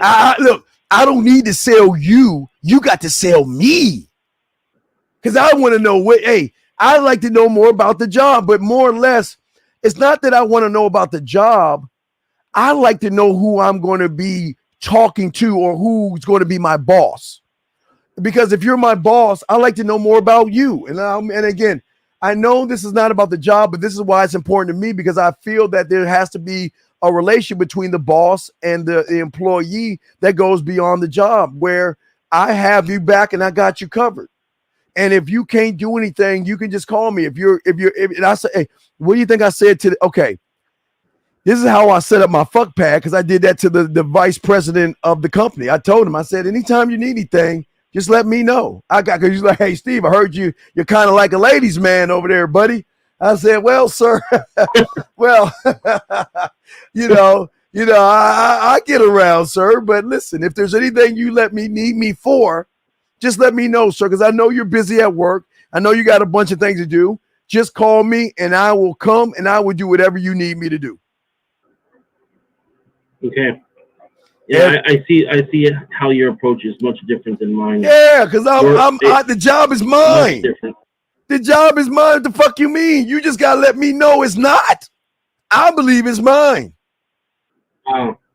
Right? Some stuff selling, yeah. Oh yeah, man. And don't fuck your balls, because I did that a few times. Don't do that. They like to fuck. They do not do that. Because they see your personality, man. And the thing is when you fucking, it'll get around to your boss that you fuck a lot, and they start flirting with you and shit. Even your female bosses will flirt with you. So you just got to be careful about that shit. Oh, Steven, I know you got to work late, and I know that you probably got a date later on. So wait, what are you talking about? This is my, wait, hold on. Let me show y'all guys. I'm sorry. This is my, because you remember I told you when I'm at work. Hold on, let me give you an example. Hold on. Let me show you. Give me something to pull this shit No, out. I want to tell you that most of these jobs I've been working is remote. So right, but when I'm saying you're at work, you gotta be Clark Kent. Hi, yeah, I'm Clark Kent. I'm a stumbling, bumbling guy. Yeah, sure, I want the job. You get around those bitches. You get around the bitch, you take them glasses off and be super dick. All right. That's what I'm saying, dog, okay? All right, big dog. Okay. All right, so remember, I really much appreciate that. And you know and one more thing. The best thing about IT, you can make it a drama place where people go to hang out and talk. Make it a safe haven for women that want to gossip. Come down to the IT room. Y'all can talk amongst yourselves. I got you. Hey, if you want to talk to that, hey, I see you can't really talk right now. Hey, listen, just let them know you have an IT problem. Come down to IT and you talk to that guy. I got you. I'm sorry. All right, I'm sorry. They put on the clock again. I got you. Nice. Yeah, Nice. I got you. Come on, bring that ass down to the IT room and you can talk privately. Sounds like you've done this before. Boy, I ain't shit, boy. Your boy, I ain't shit, dog. Oh my God, I make myself laugh. All right, so I'll throw you back in, dog. But I appreciate you. We'll throw you back in. I very much appreciate that. All right, brother. My Yeah, balls went off. much love to you, man. Thanks for the call, brother. We'll throw you back in. Guys, lines are open. It's your boy, the D, man. Glad this is session, dog. I'm saying, man, there's game and everything, man. Hey, guys, it's game and everything. You can game up anybody by tapping into, especially a woman's emotions and stuff like that, okay? Let's see here. If men think that women at the workplace hear that you screw a lot, they start figuring out that you know that you gossip about you, you're laughing. We want to say how, well, yeah, well, here's the thing.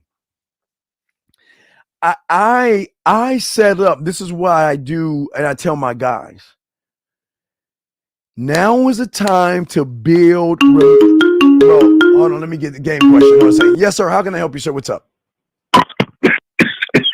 Hey, Dean, I just want to say I love what you said about the soil, dude. You got to get the soil fertile, and I thought that was fucking awesome, bro. No, I'm still fighting COVID, so I'm all right, well, I don't want to catch it. Down, bro. All right, well, get better, man. Bro, Get better. Bro, just want to tell you, dude, I love that line. All right, brother. Awesome. All right, get rest, Love you, get better. All right, Dean. peace, man, peace. Get better. So what I'm saying to y'all guys is this: now's the time where you establish relationships with the women in the office, because every woman has a connect of women that you can be smashing and fucking. You don't even have to smash the women that you're at the office. Every woman has a group of women that is looking for some Derek. Just remember that, okay? All right? Is this about being disciplined and part of I do? No, I do is an emotion. And I do is an emotion or an action. Okay? Remember that. All right? That your discipline comes from the I am. But gentlemen, we want to answer questions for you guys. I've been running my mouth for about 3 hours, so I want to give you all a chance to ask any last questions y'all have. Tomorrow, we're going to talk about something nobody talks about. We're going to talk about nobody on YouTube. There's not one person that talks about this on YouTube. We'll be the first ones to do it, especially for the new year. We'll be talking about a mental prenup.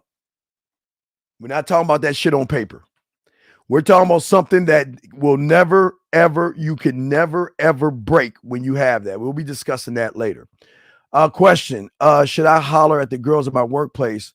Well, no, I wouldn't.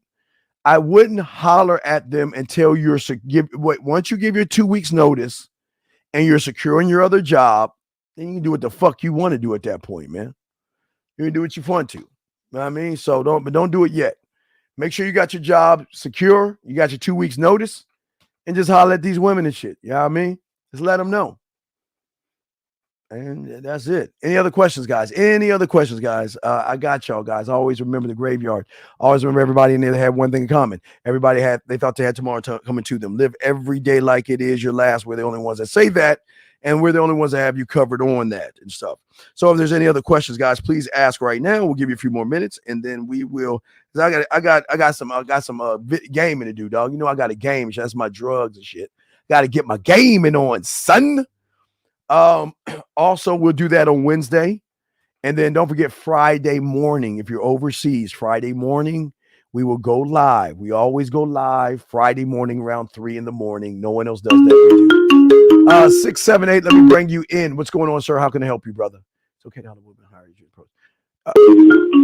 678. Hello. Wait. King. No. I don't. Wait. Hold on a second. It's 678. Can I help you, sir? Hello. How you doing, Steve? Yes, what's your question, brother? How can I help you, man? My question is, how do you stay consistent when you break down the game? Sometimes I feel like I understand you and break it down when you break it down, but at times it slips away from me. I'm not very conscious. Well, it's going to slip away because you're not a student of the game. It's going to slip away if you are looking with binoculars, bird watching. It's going to slip away because you ain't really built for this shit until you learn how to be built for the shit, big dog.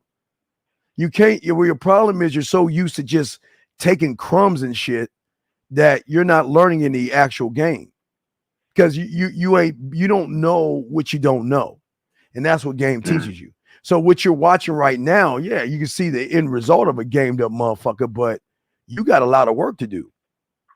No, but what if like sometimes I do it myself and I can see that this is what I've done and I can learn from myself. But you can't learn from yourself if you have I'm gonna say this with love. If you are an average loser and you think a thought, is it a winning thought or is it an average losing thought? Well, it's your thought. Right. So it's an average losing thought. So that means if you think any thought, let me clear this out. Let me bring it a little bit deeper. If you think if we got a from 1 to 10 and you think on a level 2 and you ask yourself a question, what answer do you think you're going to get? A level 10 answer or a level 2 answer? Level 2 answer. You seep to your level of thinking. That's why when you say I'm going to do it myself, that's why you're fucking up, because I'm asking you what self is doing it. What self? Okay. No, I'm asking. But you also said, what self? What do you mean what self? My whole you just made my point. You just made my whole entire point. When you said you talk to yourself or you solve it for yourself, I ask you what self, and you like, what the fuck are you talking about? And this is why you ain't a student of the game. Because I didn't hear what you were saying. What self are you using? Using me, myself. I'm what I perceive to be right or wrong in that situation. Okay, this is my point why you need help. I ask you what self, and you don't even understand what I'm talking about. You think I'm talking about you. Can you shed some light on that? I'm talking about you, but I'm asking you what you are you talking about? Okay, so this is where I have trouble with it. So I am always myself in any situation. I know, and this is why you lose, because your self fucking sucks, because you please. Okay, look. All right, look. All right, watch this. Okay, this is what I want you to do. This is what I want you to do. You ready? Get a piece of paper. Get a piece of paper. I have a piece of paper, Steve. All right, watch this, dog. I'm gonna show you why you fucking up. All right. And I'm gonna show everybody else. All right.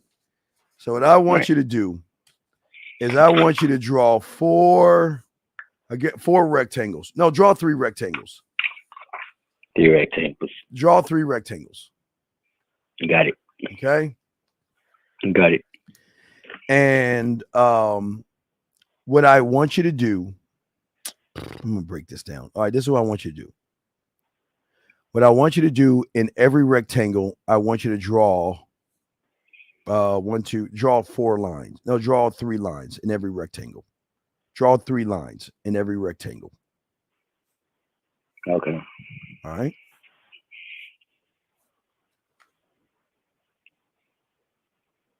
I got it. Okay. What I want you to do in the rectangle to the left, I want you to put 2 X's in that rectangle. All right. Got it. Okay. And what I want you to do in the 2 rectangles to the right, I want you to put 25 in between every line. Put 25 in between every line.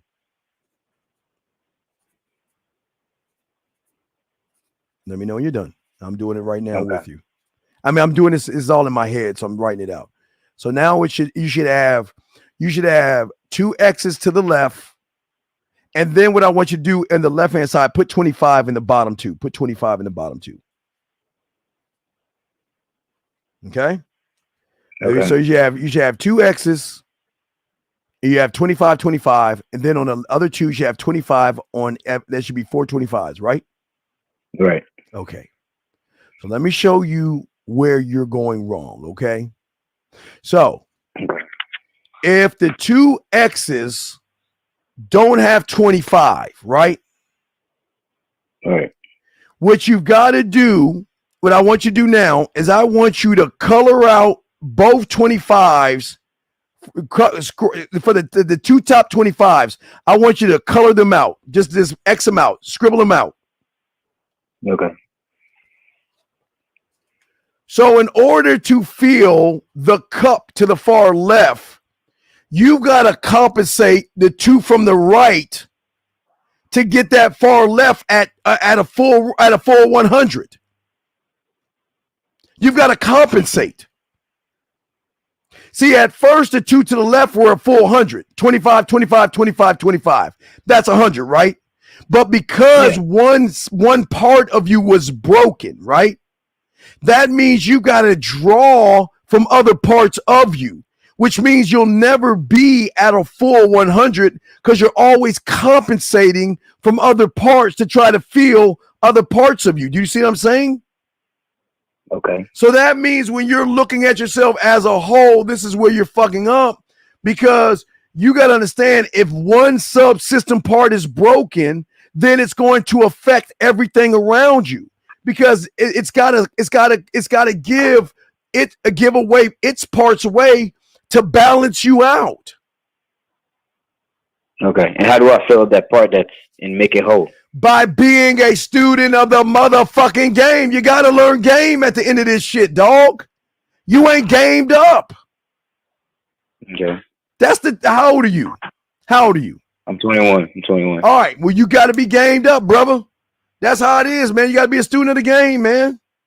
You can't solve it yourself. That's why you're here right now. You've tried to solve it for yourself, and you can't solve it for yourself, big dog. Does that make any sense? Yes. Because all your life, you're going to keep trying to compensate and taking away from other parts of you to fill in what you're trying to fill in. Okay. No balance. Did you feel like that before you were gamed up? Did I feel like that before? No, I didn't feel that way because I listened to my mentor and I was game to fuck up and I followed instructions. I was a student of the game. All right. I didn't have any cups. I had to learn about my cups. I didn't even know about my cups.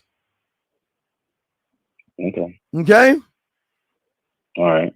Okay. Okay. All right. So I'll throw you back in, young man. Okay.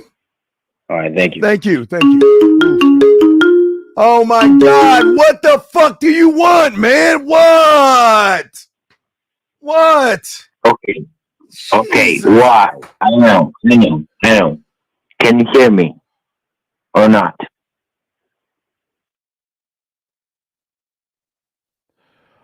Can you hear me or not?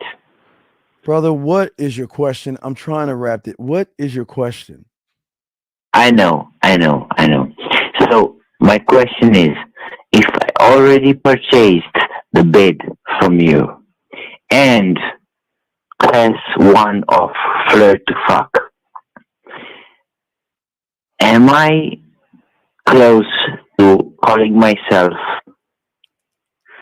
a student of the game or not? No, because you're not following the fucking instructions that you were told for your bid. Number one, you don't listen. Number two, I'm not done. Did you ask me a question? Did you ask me a question or not? Shut the fuck up. Shut the fuck up and let me answer the question. You asked me a question. Can I answer it? Can I answer it? So let me ask you a dumbass question. If you can count from 1 to 10, does that mean you know algebra? Does it? No. Then what the fuck do you think? No, sir. Yes, sir. Okay, that's your answer. So can I go now? Is there any other questions? Okay, sir. So what the fuck am I gonna do Brother, I can't help you. What the fuck you do is find a red pill space to learn how to lie to women, dog. You ain't built for this shit, man. Sir, I'm willing to get on my fucking knees. Dog, you don't need to get on your knees. Whoa, slow. Bopa. The problem with you is that it's about money, bro. Bopa. Listen, brother. Look. Listen. You want money, bro. Let me give you a story. Can I give you a story, Bopa? Bro, your fucking master didn't want money from you, bro. Bopa, let me give you a story. Bopa, listen. Bro, your master didn't want money from you. Bopa, let me give you a story. Bopa, when I was a little lad, I would say when I was about... Bro, listen. Your master didn't want money from you. He wanted actual fucking perception and submission. Bopa.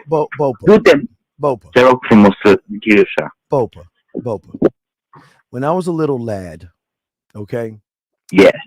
My mentor, I used to watch a thing called Kung Fu Theater or Black Belt Theater, okay? All right, Bopa? And there was this thing, and you can probably look it up. It's called The 36 Chambers of Shaolin. It's probably on YouTube. It's called The 36 Chambers of Shaolin. It's a movie I saw. I think it came out in 1911.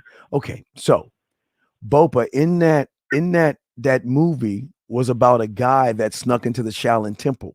Okay, he snuck into the Shaolin Temple, and he wasn't worthy to be in that motherfucker. But the Shaolin teacher told him, yes, you want to study? Where do you want to start? Do you want to start in the first chamber, or do you want to go to the 35th chamber? And Bopa, he said, I want to go to the 35th chamber. And he went to the 35th chamber, and he got his ass beat so bad that he got kicked out of the 35th chamber. And you know what he said, Bopa? He said, I got to start from ground fucking zero and bust my ass and hop over logs and do all these things to be first. In order to be a student, you got to be worthy of a student, meaning that you've got to learn how to shut the fuck up and listen. And he never begged the Shaolin people to come in. He showed them that he was worthy. And once he showed them that he was worthy, they said, you got to start in chamber number 1. But once you successfully went through chamber number 1, you got to chamber number 2. Oh, wait, he hung up. Bopa, I'm going to put you mute because I'm not done telling the story. So then after that, Bopa, he had to work his way up. And he got defeated in the 35th chamber. And what he did was, Bopa, was that he was practicing a style. And then he realized that he created not nunchucks, but a 3-level type of nunchuck that he created himself. Beat the last guy and created the 36th chamber. But even in the 36th chamber, the elders didn't want him to create the 36th chamber, Bopa, because what they told him was they didn't want him to share the secrets of the Shaolin Temple to people who are not fucking worthy of the information. So, Bopa, you're not worthy of the information. And the Shaolin Temple is saying to tell you to find someone else. You see what I'm saying, Bopa? Do you understand me now? Sir.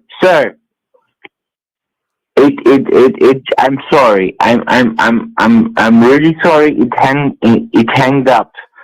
I didn't do it. Okay.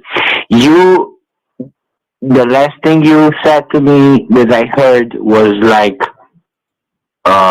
some Shaolin temple or some shit, or I don't know. I called you again. I'm saying that the motherfucker created 36 chamber to teach the secrets of the Shaolin Temple, and they didn't like that shit. Because he shouldn't have. He's not supposed to give that information out to people that are not worthy. Sir, I'm willing to go fucking around the world speaking of effort, okay? The problem I have is I already spent a lot. I already spent a lot on. Then Bopa. Then relax, save your shillings, and just chill the fuck out and wait. Okay. And then what? And then when you're ready, show me you're ready, because instead of talking about it, you'll be about it. And then we got you covered, Bopa, okay? Okay. So, okay. Okay? Okay, but I probably, as messed up and as fucked up as I am, I probably need like 50 fucking hours of coaching. Well, you do, Bopa. I know you do, because you came from that red pill pickup shit. Yes, I know I do, but I'll probably afford that in a few years, and I can afford that time, bro. Bopa! Can I tell you something, Bopa? Okay, bro. Can I tell you something? Yes, please, sir. Bopa, how long does it take to be a doctor? Oh my God, a lot of years. Right, Bopa. So you know what that means, Bopa? That means that you got a long fucking way to go. Bopa. Oh my God, bro, but I'm 27, bro. Wait, Bopa. I've been doing this since I was 9 years old. And guess what, Bopa? I know nothing. You got a long way to go, Bopa. Because you want it really fast. God, you got a long way to go, Bopa. But I'm 27 right now, bro. So what the fuck do I do, bro? Because I'm 27 and it's already late, bro. Well, Bopa, I think you need to get out there and do some Uber or go bag some groceries, cut some grass. What's so funny? What's so funny? It may be snowing. Go shovel some houses, Bopa. Why are you laughing? Why are you laughing? What's so funny? Oh my God, bro. What is so funny? Because if I was Bopa, if I was you, that's what I would be doing. I go give me a fucking shovel and I go people say I'm Bopa. Can I shovel your fucking lawn? I'm Bopa. What can I do? I mean, you laughing at this shit.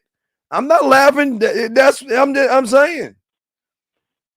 You just don't want it, Bopa. I want it, bro. Okay, Bopa. All right. Well, but Bopa, I gotta go now. Okay, Bopa. But I appreciate your call. Okay. I understand. Okay. Thank you for your call. Okay. Thank you. Good day, Bopa. Thank you, Bopa. Thank you. Guys, look, man. Hey, Floor. I don't, Floor. I'm not trying to hang up on him. It's just that some guys just don't understand that with game comes sacrifices on levels that people don't understand. And that's why I'm saying, at least I'm honest with people. I'm not going to tell you you're worthy. If you're not worthy, you're just not worthy. That's all, man.